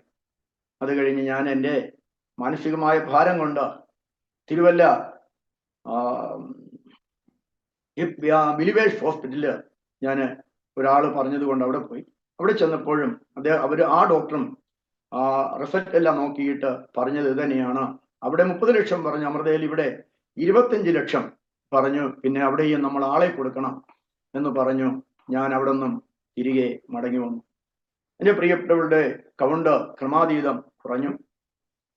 ഏകദേശം മിനിമം 1.5 ലക്ഷം കൗണ്ട് വേണ്ടിയ സ്ഥാനത്ത്, പ്ലേറ്റ്ലെറ്റ് കൗണ്ട് വേണ്ടിയ സ്ഥാനത്ത് 6000 5000 അത് 3000 ചുരുങ്ങി. എഴുന്നേൽക്കുവാനോ ചലിക്കുവാനോ കിടക്കുവാനോ കഴിയാതെ ശരീരം വേദനയാൽ പുളഞ്ഞു. അനവധി കർത്തൃദാസന്മാരും അനവധി ദൈവമക്കളും കണ്ണുനീരോടെ വിവിധ രാജ്യങ്ങളിലും വിവിധ സ്ഥലങ്ങളിലും ഇരുന്ന എൻ്റെ പ്രിയപ്പെട്ടവർക്ക് വേണ്ടി പ്രാർത്ഥിക്കുവാൻ ഇടയായി തീർന്നു. അവസാനം ഡോക്ടർ ഒരു ദിവസം പറഞ്ഞു. എൻ്റെ ഭാര്യയും കൊണ്ട് ഞങ്ങൾ RCCയിൽ ചെല്ലുമ്പോൾ ഒരാഴ്ചത്തേക്ക് ഒന്ന് അഡ്മിറ്റ് ചെയ്യുവാൻ പറയുമ്പോൾ അവർ പറയുന്ന മറുപടി ഇതാണ്: നിങ്ങളിത് പറയാം, പ്രതീക്ഷയുള്ള പേഷ്യന്റിനെ അഡ്മിറ്റ് ചെയ്യുവാൻ ഞങ്ങൾക്ക് ബെഡില്ല, പിന്നെ എങ്ങനെ എല്ലാ പ്രതീക്ഷ നഷ്ടപ്പെട്ട ഒരാളിനെ ഞങ്ങൾ എങ്ങനെ അഡ്മിറ്റ് ചെയ്യുമെന്ന് പറഞ്ഞ് ഞങ്ങളെ അവിടെ നിന്ന് തിരിച്ചുവിട്ടു. അങ്ങനെ നിങ്ങൾക്ക് നിർബന്ധമാണെങ്കിൽ ഒരു അവധി, 3 മാസത്തെ അവധി തിരുവനന്തപുരം RCCയിലെ ഡോക്ടർ പ്രകാശ് അദ്ദേഹം പറഞ്ഞത് ഇങ്ങനെയാണ്: നിങ്ങൾ വീട്ടിൽ കൊണ്ടുപോകുക, അവർ കുറച്ച് ദിവസം ശുദ്ധവായു ശ്വസിച്ച് കുഞ്ഞുങ്ങളോടൊരുമിച്ച് ഭക്ഷണമൊക്കെ കഴിച്ച് ആ ഒരു അവസ്ഥയിലേക്ക് പൊക്കോട്ടെ എന്ന് പറഞ്ഞു. ഞാൻ അവിടെ നിന്ന് വളരെ ദൈവത്തോട് പ്രാർത്ഥിച്ചു. ഞാൻ പ്രാർത്ഥിച്ചു കൊണ്ട് നിൽക്കുമ്പോൾ അദ്ദേഹം മറ്റൊരു കാര്യം കൂടി പറഞ്ഞു. അങ്ങനെ നിങ്ങൾക്ക് നിർബന്ധമാണെങ്കിൽ നെടുമങ്ങാട് ജില്ലാ ഹോസ്പിറ്റലിലേക്ക് കുറച്ച് ദിവസത്തേക്ക് നിങ്ങളെ അവിടെ അഡ്മിറ്റ് ചെയ്യാനുള്ള ഏർപ്പാട് ചെയ്യാം എന്ന് പറഞ്ഞു. ഞങ്ങൾ അങ്ങനെ നെടുമങ്ങാട് ജില്ലാ ഹോസ്പിറ്റലിൽ അഡ്മിറ്റ് ചെയ്തു. ദിവസങ്ങൾ എണ്ണി കാത്തിരുന്നു. 2 മാസം അഡ്മിറ്റായിരുന്നു. വരുന്ന കർത്തദാസന്മാരും ദൈവമക്കളും കണ്ണുനീരോടെ പ്രാർത്ഥിക്കുവാനിടയായി. 2 മാസമായപ്പോൾ ഞാൻ തിരുവനന്തപുരം മലമുകളിൽ ഒരു സെല്ല് ഏർപ്പാട് ചെയ്തു. ശവമടക്കിനുള്ള സകല ശുശ്രൂഷകൾക്കും കാര്യങ്ങളെല്ലാം ക്രമീകരിച്ചു. ആ അവസ്ഥയിൽ നിൽക്കുമ്പോൾ പരിശുദ്ധാത്മാവ് എന്നോട് സംസാരിച്ചു, നീ ഇവളെ ആശുപത്രിയിൽ നിന്ന് വീട്ടിൽ കൊണ്ടുപോകും.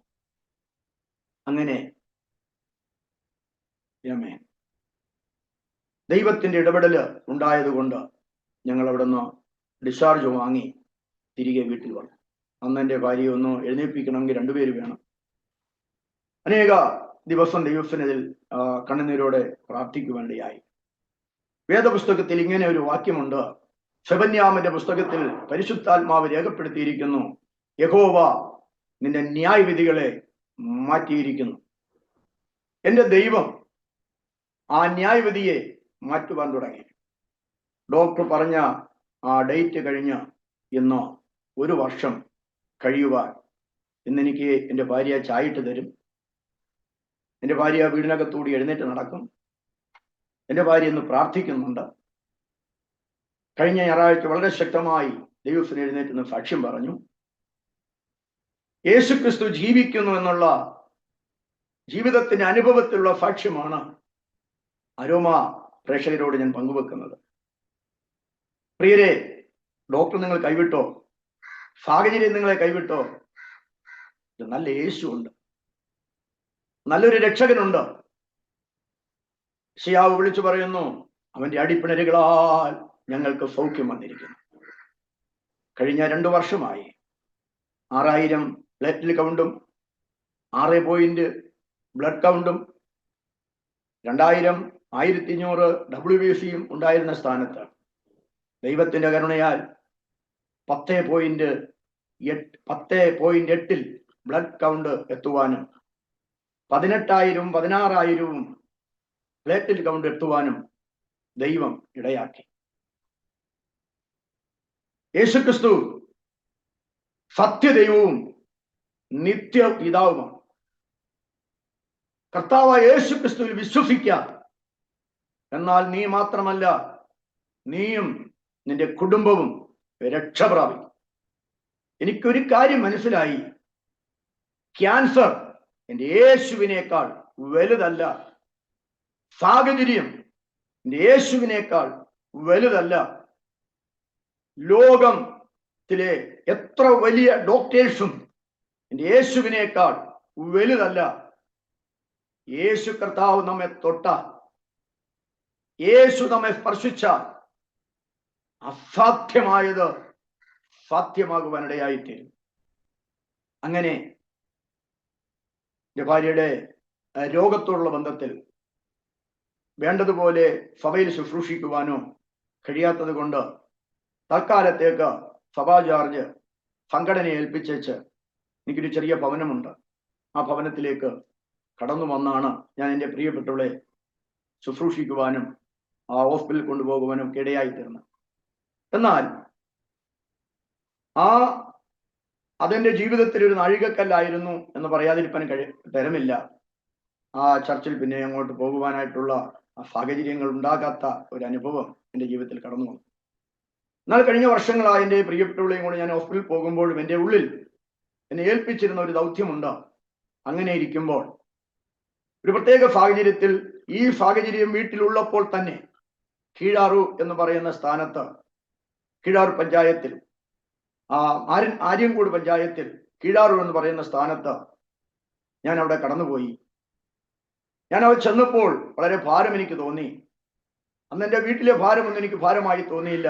മദ്യപാനത്താലും അന്യാരാധനകളാലും തകർക്കപ്പെട്ട യൗവനക്കാർ, വളരെ വേദനിക്കുന്ന കുടുംബങ്ങൾ, നിലവിളിക്കുന്ന മാതാപിതാക്കൾ, എല്ലും തോലുമായ യൗവനക്കാർ, മദ്യത്തിനും മയക്കുമരുന്നിനും കഞ്ചാവിനും അടിമകളായി എല്ലും തോലുമായ യൗവനക്കാർ, അവരെ കണ്ടപ്പോൾ എനിക്കൊരു ആത്മഭാരം തോന്നി. എൻ്റെ വേദന ഞാൻ മറന്നു. അങ്ങനെ ഞാനവിടെ പ്രവർത്തിക്കുവാൻ തുടങ്ങി.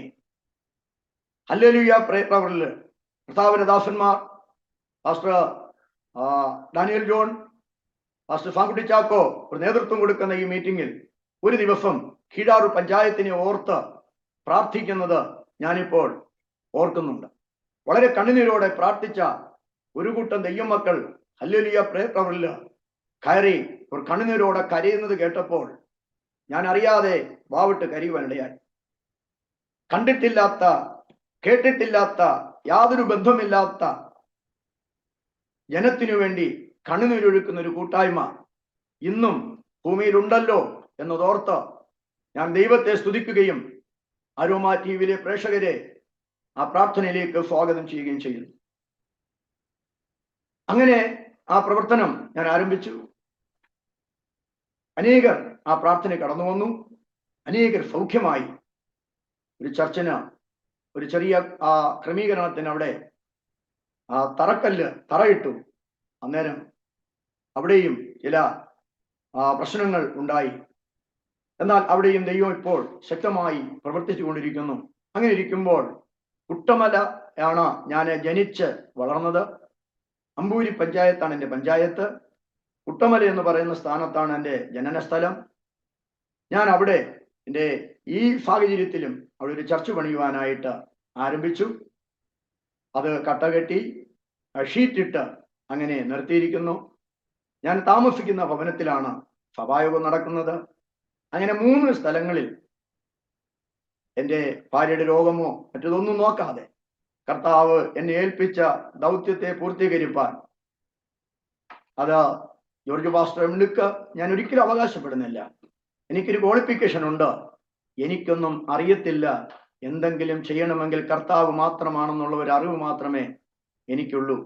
കടന്നു പോകുന്ന ഇടങ്ങളിൽ യേശു കർത്താവിന്റെ പ്രവൃത്തി കാണുവാനും അനേകർ വിടുവിക്കപ്പെടുന്നതും കാണുവാനിടയായി തീരുന്നുണ്ട്. അങ്ങനെ ആ പ്രവർത്തനങ്ങൾ ദൈവത്തിന്റെ കരുണയാലും ദൈവത്തിന്റെ കൃപയാലും മുൻപോട്ട് പോകുന്നുണ്ട്. ഇവിടത്തെ ആരാധനയിൽ ഇപ്പോൾ ചെറിയ പ്രവർത്തനമായതുകൊണ്ട് പലരും ചർച്ച് പൂർണ്ണമായിട്ടില്ലാത്തത് കൊണ്ട് പലരും മാറി പോകുന്നുണ്ട്. ഞാൻ വാടകയ്ക്കെടുത്ത് ഒരു ഭവനത്തിൽ ആരാധന തുടങ്ങി. അവിടെ നിന്ന് ഞാൻ താമസിക്കുന്ന വീട്ടിലോട്ട് ആരാധന മാറ്റിയതിന്റെ കാരണം എൻ്റെ പ്രിയപ്പെട്ടവളും കൂടി ഒരുമിച്ച് ആരാധിപ്പാനായിട്ട് ആ ആരാധനയിൽ ഒരു സൗഖ്യം പ്രാപിപ്പാൻ ഇടയായി തീർന്നു. ഞാൻ എൻ്റെ ദൈവത്തിൽ വിശ്വസിക്കുന്നു. അപ്പോസ്തലനായിരിക്കുന്ന പൗലോസ്ലീഹ തന്നെ തടവുകാരനായി താൻ സഞ്ചരിച്ചു കൊണ്ടിരിക്കുമ്പോൾ തന്റെ തങ്ങൾ സഞ്ചരിക്കുന്ന കപ്പൽ മുഴുവനും ഉടഞ്ഞ് തകർന്ന് അവരെല്ലാം തകർന്നു പോകും അല്ലെങ്കിൽ മരിച്ചു പോകുമെന്നുള്ള വിധി വന്നപ്പോൾ ധന്യനായ പൗലോസ്ലീഹ താൻ ഒരു കാര്യം അവിടെ രേഖപ്പെടുത്തുന്നു. ഞാൻ സേവിക്കുന്ന എൻ്റെ ജീവന്റെ ഉടമസ്ഥനായ ദൈവമായ യഹോവയുടെ ദൂതൻ കഴിഞ്ഞ രാത്രിയിൽ എനിക്ക് പ്രത്യക്ഷപ്പെട്ടു. ഞാൻ ദൈവത്തിൽ വിശ്വസിക്കുന്നു. ദൈവം എന്നോട് പറഞ്ഞതുപോലെ തന്നെ ചെയ്യും എന്ന് ഞാൻ ദൈവത്തിൽ വിശ്വസിക്കുന്നു. ആ വാക്കുകൾ എൻ്റെ ജീവിതത്തിൽ ഒത്തിരി പ്രത്യാശ നൽകി. തകർന്ന കപ്പലിൽ നിന്ന് ആരുടെയും പ്രാണന് ഹാനി വരാതെ അക്കരെ എത്തിച്ച് ദൈവം ഏൽപ്പിച്ച ശുശ്രൂഷയെ നിറവേറ്റി അവസാനം ആ ദൈവ മനുഷ്യൻ പറഞ്ഞു, ഞാൻ നല്ലപോലെ പൊരുതി. തന്റെ സുവിശേഷ വേലയുടെ ഓട്ടത്തിന് തന്റെ ബന്ധനങ്ങളൊന്നും തടസ്സമായിരുന്നില്ല. തൻ ബന്ധനത്തിലിരിക്കുമ്പോഴും പൗലോസ് പറഞ്ഞു, രാജാവിനോട് പറയുകയാണ്, രാജാവേ, ഈ ബന്ധനമൊഴികെ നീ എന്നെ പോലെ ആകണമെന്ന് ഞാൻ ആഗ്രഹിക്കും. അഗ്രിപ്പ രാജാവേ, ഈ ബന്ധനമൊഴികെ നീ എന്നെ പോലെ ആകണം. നോക്കണം, ബന്ധനത്തിലിരിക്കുമ്പോഴും തന്റെ ഉള്ളിലുള്ള സുവിശേഷ ദർശനത്തെ അതിനെ പ്രകാശിപ്പിക്കുവാൻ ദൈവം തന്നെ നടത്തിയ അവസാനം പറഞ്ഞു, ഞാൻ നല്ല പോർ പൊരുതി, ഓട്ടം തികച്ചു, വിശ്വാസം കാത്തു. കഴിഞ്ഞ നാളുകളിൽ ഞാൻ അടികൊണ്ടതും, കഴിഞ്ഞ നാളുകളിൽ ഞാൻ ചങ്ങല ധരിച്ചതും, കഴിഞ്ഞ നാളുകളിൽ ഞാൻ ഒറ്റപ്പെട്ടതും, എന്നെ അവിടെ ഇവിടങ്ങളിൽ പതിയിരുന്ന് ആക്രമിക്കുവാനായിട്ട് ശ്രമിച്ചതൊന്നും എൻ്റെ സുവിശേഷത്തെ കെടുത്തിക്കളയുവാൻ, എൻ്റെ ഉള്ളിൽ തന്നിരുന്ന സുവിശേഷത്തെ, ആ പ്രകാശത്തെ കെടുത്തുവാൻ സാധിച്ചില്ല. നല്ല പോർ പൊരുതി, ഓട്ടം തികച്ചു എന്ന് പൗലോസ്ലീഹ പറയുവാനിടയായി തീർന്നു. അരോമ ടിവിയിലൂടെ എൻ്റെ എളിയ സാക്ഷ്യം കേൾക്കുന്ന വാത്സല്യ പ്രിയപ്പെട്ടവരെ, നിങ്ങൾ ഏത് സാഹചര്യത്തിലാണ് എന്നുള്ളതല്ല, നിങ്ങൾ യേശുക്രിസ്തുവിനോട് കൂടെയാണോ എന്നുള്ളതാണ്. കാരണം യേശുക്രിസ്തു അത്ഭുതങ്ങളുടെ ദൈവമാണ്. യേശുക്രിസ്തു വിടുവിക്കുന്ന ദൈവമാണ്. യേശുക്രിസ്തുവിന്റെ കരം വീര്യം പ്രവർത്തിക്കുന്ന കരമാണ്. ഞാൻ ഈ സാക്ഷ്യം പറയുമ്പോൾ അനേക ക്യാൻസർ പേഷ്യന്റുകൾ സൗഖ്യമാകുവാൻ ഇടയായിത്തീരും. വേദനയോടെ കിടപ്പിൽ കിടക്കുന്ന അനേകർ ഈ വാക്കിനാൽ, അതിൻ്റെ അകത്ത് വ്യാപരിക്കുന്ന പരിശുദ്ധാത്മാവിന്റെ ശക്തിയാൽ നിങ്ങൾ സൗഖ്യം പ്രാപിപ്പാൻ ഇടയായിത്തീരും. നിങ്ങൾ വിശ്വാസത്തോടെ ആ യേശുവിന്റെ മുഖത്തേക്ക് നോക്കുവാൻ ഇടയായി തീരട്ടെ. എൻ്റെ ജീവിതയാത്രയിൽ യേശുക്രിസ്തു, എനിക്കൊരു ഭവനമില്ലായിരുന്നു, എന്നാൽ എനിക്ക് യേശു ഒരു ഭവനം തരുവാൻ ഇടയായി തീർന്നു. അത് കർത്താവ് തന്നതാണ്. എനിക്ക് വാഹനമില്ലായിരുന്നു, എനിക്കൊരു ബൈക്ക് കർത്താവ് തരുവാൻ ഇടയായി തീർന്നു. ഞാൻ ഒരു ടാർപ്പ വാങ്ങിക്കെട്ടി പാർക്കുവാൻ ഉള്ള സാഹചര്യമുള്ള ഒരു മനുഷ്യനല്ല. എന്നാൽ എനിക്ക് ദൈവത്തിന്റെ കരുണയാൽ അനേക ദൈവദാസന്മാർ, അനേക ദൈവമക്കൾ എന്നെ സഹായിപ്പാൻ ഇടയായി തീർന്നു. അതിൽ ഒന്ന് രണ്ടു പേരെ പറയാതിരിക്കാൻ എനിക്ക് കഴിയത്തില്ല. ആലുവായിലുള്ള പിന്നി മാത്യു എന്ന് പറയുന്ന എൻ്റെ വാത്സല്യ സഹോദരൻ, അദ്ദേഹവും കുടുംബവുമാണ് ഞങ്ങളുടെ ഭവനം വെക്കുവാനുള്ള ആ സാഹചര്യങ്ങളെ ഒരുക്കി തരുവാൻ ഇടയായി തീർന്നത്. അദ്ദേഹവും കുടുംബത്തെ ദൈവം അനുഗ്രഹിക്കട്ടെ. അതുപോലെ ഇന്നും അനേക ദൈവമക്കളുടെ വിലപ്പെട്ട പ്രാർത്ഥനയും ഇന്ന് ബ്രദർ സഞ്ജീവ് ബ്രദർ, അതുപോലുള്ള പല ദൈവദാസന്മാര്, ദൈവമക്കളും അവരുടെ പ്രാർത്ഥനയിലും അവരുടെ അധ്വാന ഫലവും ഞങ്ങളെ എൻ്റെ പ്രിയപ്പെട്ടുള്ള ട്രീറ്റ്മെന്റിൽ ഒക്കെ സഹായിപ്പാനിടയായി തീർന്നിട്ടുണ്ട്. അതെല്ലാം ഞാൻ യേശുവിനെ അറിഞ്ഞതാണ് എന്നുള്ളതിന് യാതൊരു സംശയമില്ലായിരുന്നു. പ്രിയരെ, കർത്താവായ യേശു ക്രിസ്തുവാണ് എൻ്റെ ഭാര്യയ്ക്ക് ജീവൻ മടക്കി തന്നത്.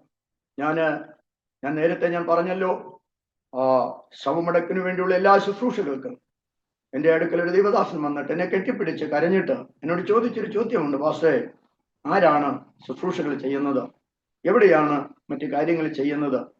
ഞാൻ ഇന്നത് എടുത്തു പറയുവാൻ കാരണം, ആരെങ്കിലും പ്രത്യാശ നഷ്ടപ്പെട്ടവരായി, ഇനി എനിക്ക് മുൻപോട്ട് പോകുവാൻ കഴിയുകയില്ല, ഞാൻ ഇവിടെ കൊണ്ടെല്ലാം അവസാനിച്ചു എന്ന് ആരെങ്കിലും ചിന്തിച്ച് അരോമ ടി വിയിലൂടെ ഈ സാക്ഷ്യം കേൾക്കുന്ന ആരെങ്കിലും ഉണ്ടെങ്കിൽ, ഈ സാക്ഷ്യം നിങ്ങളുടെ ജീവിതത്തിൽ നിങ്ങളെ എഴുന്നേൽപ്പിക്കുന്നതിന് കാരണമായി തീരും എന്ന് ഞാൻ വിശ്വസിക്കുന്നു. നിങ്ങളെ സൗഖ്യമാക്കുന്നതിന് കാരണമായി തീരും എന്ന് ഞാൻ വിശ്വസിക്കുന്നു. ഇതാരും പറഞ്ഞ ഒരു അനുഭവമല്ല ഞാൻ പറഞ്ഞത്. എൻ്റെ ജീവിതത്തിലൂടെ, എൻ്റെ അനുഭവത്തിലൂടെ ദൈവം എന്നെ നടത്തിയ വിധങ്ങളാണ് ഞാൻ പറയുന്നത്.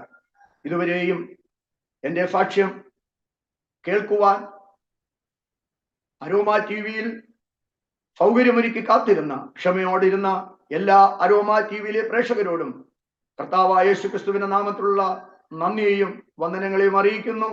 മാത്രമല്ല, എൻ്റെ സാഹചര്യം വളരെ വ്യത്യസ്തമായിരുന്നു. കർത്താവിന്റെ ദാസൻ പാസ്റ്റർ ഡാനിയൽ ജോൺ അവർകൾ എനിക്ക് സാഹചര്യം ഒരുക്കി തന്ന് എന്നെ ഈ സാക്ഷ്യം പറയുവാൻ അരോമ ടി വിയിൽ ക്ഷണിച്ചതിന് ഒരിക്കൽ കൂടി വാത്സല്യ ഡാനിയൽ ജോൺ പാസ്റ്ററിനെയും കുടുംബത്തെയും നന്ദി അറിയിക്കുന്നു.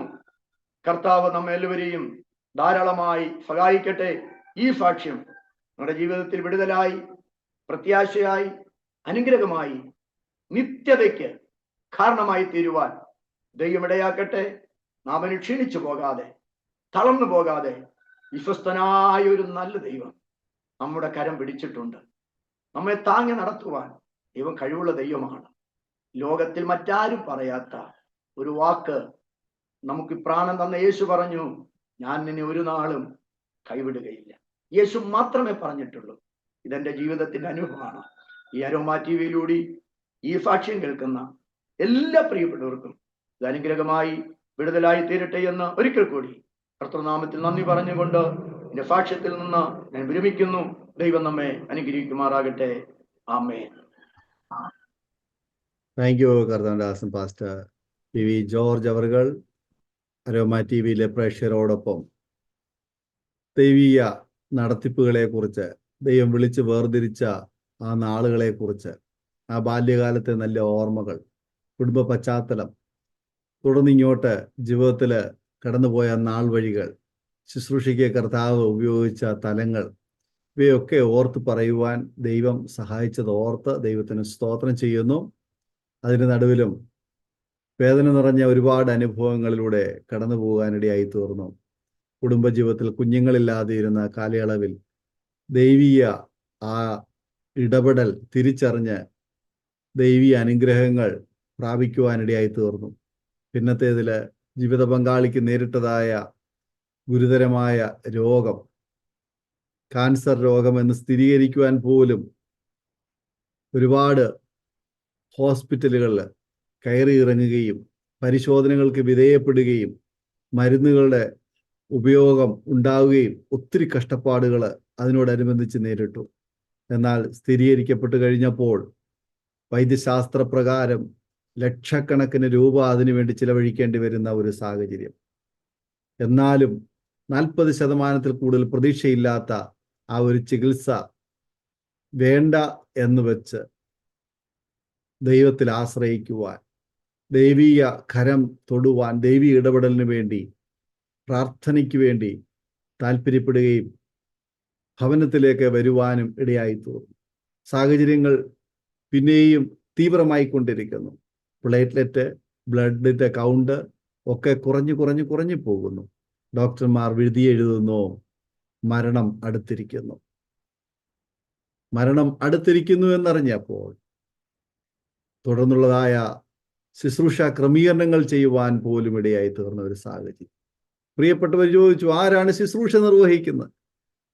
ഈ ചോദ്യങ്ങളുടെയൊക്കെ ഇങ്ങനെയുള്ളൊരു സാഹചര്യങ്ങളുടെ നടുവിലും ദൈവത്തിൽ ആശ്രയിക്കുവാൻ, ദൈവമുഖത്തേക്ക് നോക്കുവാൻ, ദൈവകൃപ അനുഭവിക്കുവാൻ, ദൈവം തന്ന ആ മഹാകൃപയ്ക്കായി, അത് കൃപയെന്നല്ലാതെ എന്ത് പറയേണ്ടു? ദൈവത്തിൻ്റെ കൃപയെന്നല്ലാതെ എന്ത് പറയേണ്ടു? കർത്താവിൻ്റെ ദാസന് ഈ സാഹചര്യങ്ങളൊക്കെയും സധൈര്യം ദൈവത്തിൽ പ്രത്യാശ വെച്ചുകൊണ്ട് ആശ്രയിച്ച് ദൈവമുഖത്തേക്ക് നോക്കിയായിരിക്കാൻ കർത്താവ് സഹായിച്ചു. ഇനിയും ദൈവം അങ്ങനെ തന്നെ സഹായിക്കട്ടെ എന്ന് ഞങ്ങൾ പ്രാർത്ഥിക്കുന്നു. ദേവദാസനിടയ്ക്ക് ഒരു കാര്യം പറഞ്ഞു, ഞാൻ ശ്രദ്ധിച്ചു. കാൻസർ യേശുവിനേക്കാൾ വലുതല്ല.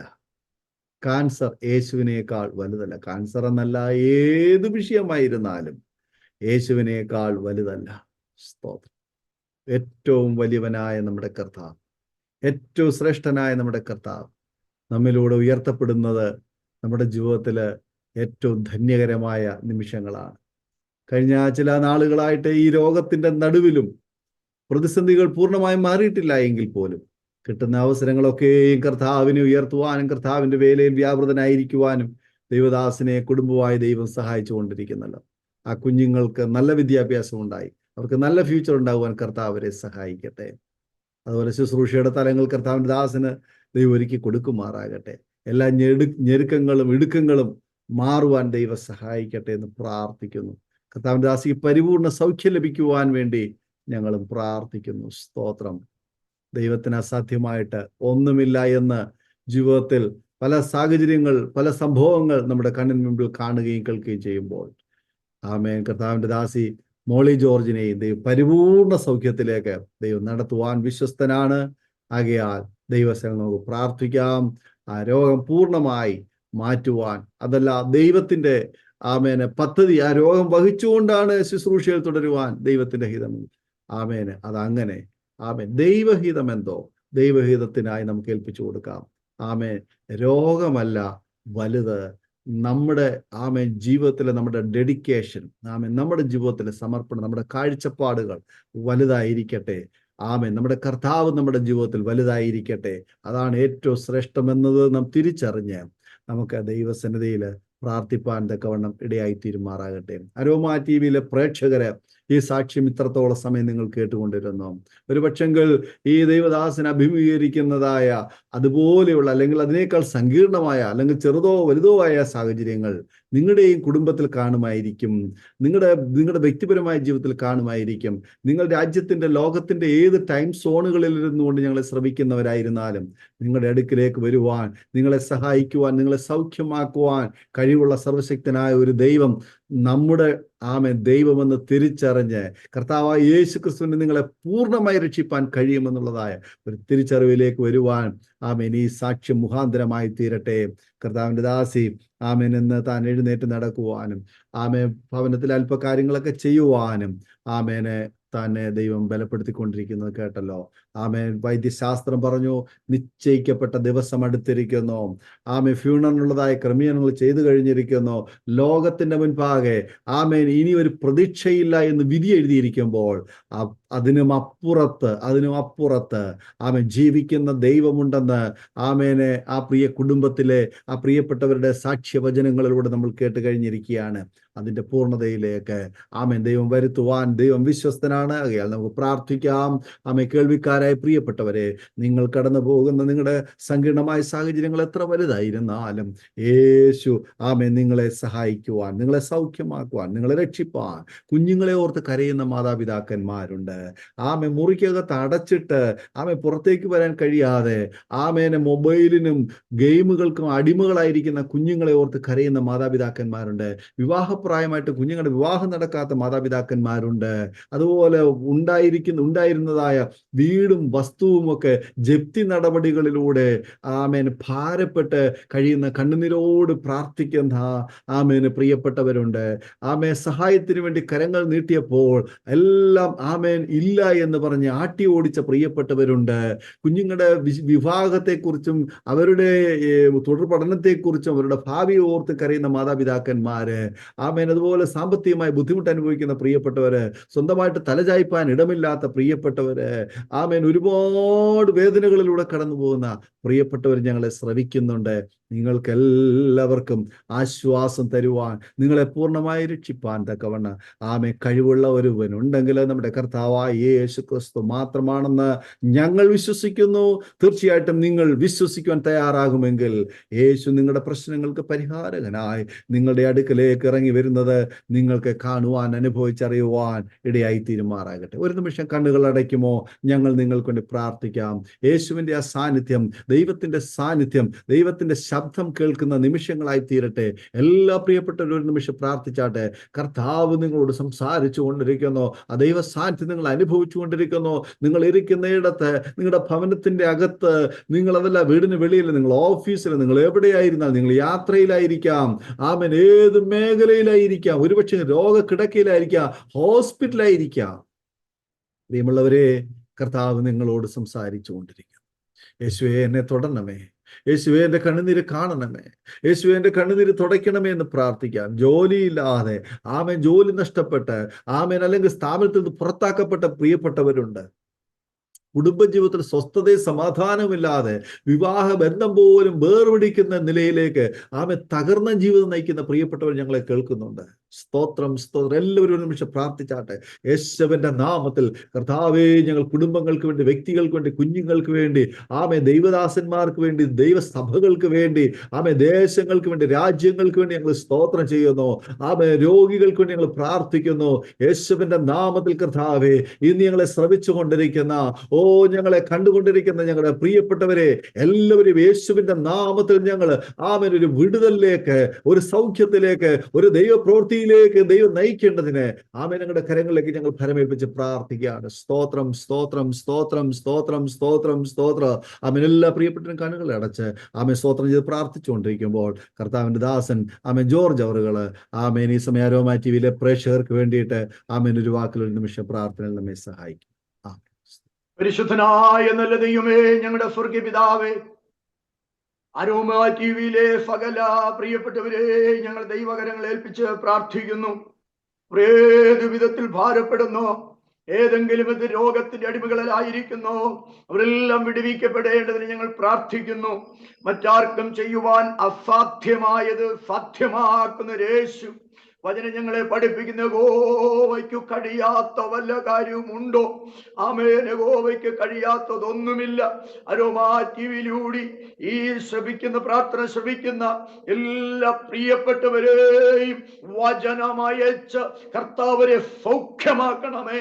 തിരുവചനം പറയുന്നു, ഞാൻ വചനമയച്ചവരെ സൗഖ്യമാക്കും, ഞാൻ വചനമയച്ചവരെ കുഴികളിൽ നിന്നവരെ കയറ്റും, ഞാൻ വചനമയച്ച് ഞാൻ അവരെ വിടുവിക്കും. ആമൻ, വചനത്തിന്റെ ശക്തി ഈ ജനത്തിന്റെ മേൽ വ്യാപരിക്കട്ടെ. ആമൻ, യേശുവിന്റെ നാമത്തിൽ അവർ ഭാരപ്പെടുന്ന സകല വിഷയങ്ങളുടെ നടുവിലും അധികാരമുള്ള, സ്വർഗത്തിലും ഭൂമിക്കും അധികാരമുള്ള യേശുവിന്റെ നാമത്തിൽ അവർ വിടുവിക്കപ്പെടട്ടെ. കടഭാരങ്ങൾ മാറട്ടെ.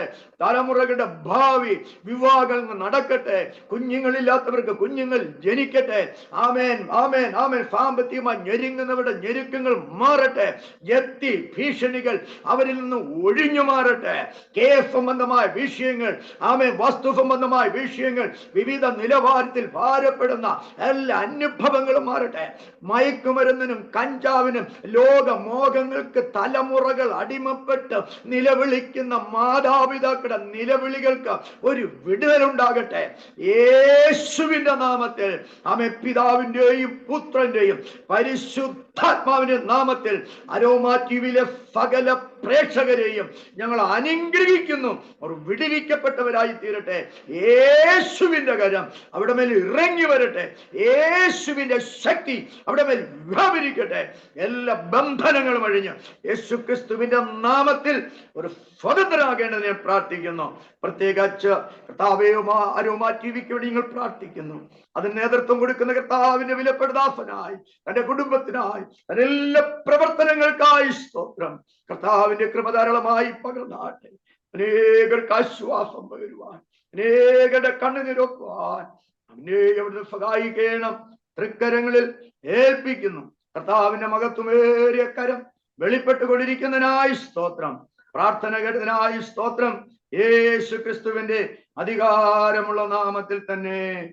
ആമേൻ, ആമേൻ. താങ്ക് യു കർത്താദാസൻ പാസ്റ്റർ പി വി ജോർജ് അവറുകൾ. ഇത്രത്തോളം സമയം ജീവിതത്തില് വളരെയേറെ പ്രതിസന്ധികളും പ്രതികൂലങ്ങളും അഭിമുഖീകരിക്കുമ്പോഴും അതിന് നടുവിൽ സന്തോഷത്തോടെ ജീവിതാനുഭവങ്ങൾ പങ്കുവയ്ക്കുന്നതിന് അരോമ ടിവിയിലെ പ്രേക്ഷകരോടൊപ്പം സമയം ചെലവഴിച്ചതിന് കർത്താവ് ദാസുകളായ നന്ദി സ്നേഹം അറിയിക്കുന്നു. കർത്താവ് ദാസിനെയും കുടുംബത്തെയും ശുശ്രൂഷകളെയും ദൈവം ധാരാളമായി അനുഗ്രഹിക്കുകയും ആശീർവദിക്കുകയും ചെയ്യട്ടെ എന്ന് ഞങ്ങൾ ആശംസിക്കുന്നു, പ്രാർത്ഥിക്കുന്നു. അതുപോലെ തന്നെ ഞങ്ങളെ ശ്രവിച്ചുകൊണ്ടിരുന്ന മാന്യ ശ്രോതാക്കളുള്ളതായ നന്ദി സ്നേഹവും ഞങ്ങൾ അറിയിക്കുന്നു. കർത്താവ് നിങ്ങൾ എല്ലാവരും അനുഗ്രഹിക്കട്ടെ. നിങ്ങൾക്ക് ഈ വീഡിയോ അനുഗ്രഹമായി തീർന്നുവെങ്കിൽ നിങ്ങളുടെ സുഹൃത്തുക്കൾക്ക്, പ്രിയപ്പെട്ടവർക്ക് ഷെയർ ചെയ്ത് കൊടുക്കൂ. അവർ കാണട്ടെ, കേൾക്കട്ടെ. അതിലൂടെ ദൈവനാമം മഹിമപ്പെടുവാനിടയായി തീരും. അതുപോലെ തന്നെ നിങ്ങൾക്കൊരു പ്രാർത്ഥനാ വിഷയമുണ്ടെങ്കിൽ സ്ക്രീനിൽ കാണുന്ന നമ്പറിൽ ഇന്ന് തന്നെ ഞങ്ങൾക്ക് വാട്സപ്പിൽ വോയിസ് മെസ്സേജോ ടെക്സ്റ്റ് മെസ്സേജോ അയയ്ക്കുക. ഞങ്ങൾ നിങ്ങൾക്ക് വേണ്ടി പ്രാർത്ഥിക്കാം. ഞങ്ങൾ അടുത്ത അനുഗ്രഹിക്കപ്പെട്ടതായ ഒരു വീഡിയോയുമായി വീണ്ടും കാണുമ്പോഴേയും നമുക്ക് എല്ലാവരെയും ദൈവം സൂക്ഷിക്കട്ടെ എന്ന് ഓർപ്പിച്ചുകൊണ്ട് വാക്കുകൾ വിരമിക്കുന്നു. എല്ലാവരെയും ദൈവം അനുഗ്രഹിക്കട്ടെ. God bless you all. ഓർമ്മയുടെ മനോരഥത്തിൽ മായാത്ത ഓർമ്മയ്ക്കായി അരോമ മാട്രിമോണിയിൽ നിന്നും ജീവിത പങ്കാളിയെ കണ്ടെത്തൂ. നിങ്ങൾ ഒരു ക്രിസ്തീയ ജീവിത പങ്കാളിയെ അന്വേഷിക്കുകയാണോ? അതോ മക്കൾക്ക് അനുയോജ്യമായ ഒരു തക്ക തുണയ്ക്ക് വേണ്ടി പ്രാർത്ഥിക്കുന്ന വ്യക്തിയാണോ? എങ്കിൽ അരോമ മാട്രിമോണി നിങ്ങൾക്ക് വേണ്ടിയാണ്. ഇന്നു തന്നെ സൗജന്യമായി രജിസ്റ്റർ ചെയ്യൂ. അരോമ മാട്രിമോണിയുടെ പ്രത്യേകതകൾ: രജിസ്ട്രേഷൻ തികച്ചും സൗജന്യം. ലോകത്തെവിടെയുമുള്ള അനുയോജ്യമായ ക്രിസ്തീയ ജീവിത പങ്കാളിയെ തിരഞ്ഞെടുക്കാം. വിവാഹം നടക്കുന്നതുവരെ സർവീസ് ലഭിക്കുന്നു. ഏറ്റവും ചെറിയ പാക്കേജുകളും തിരഞ്ഞെടുക്കാം.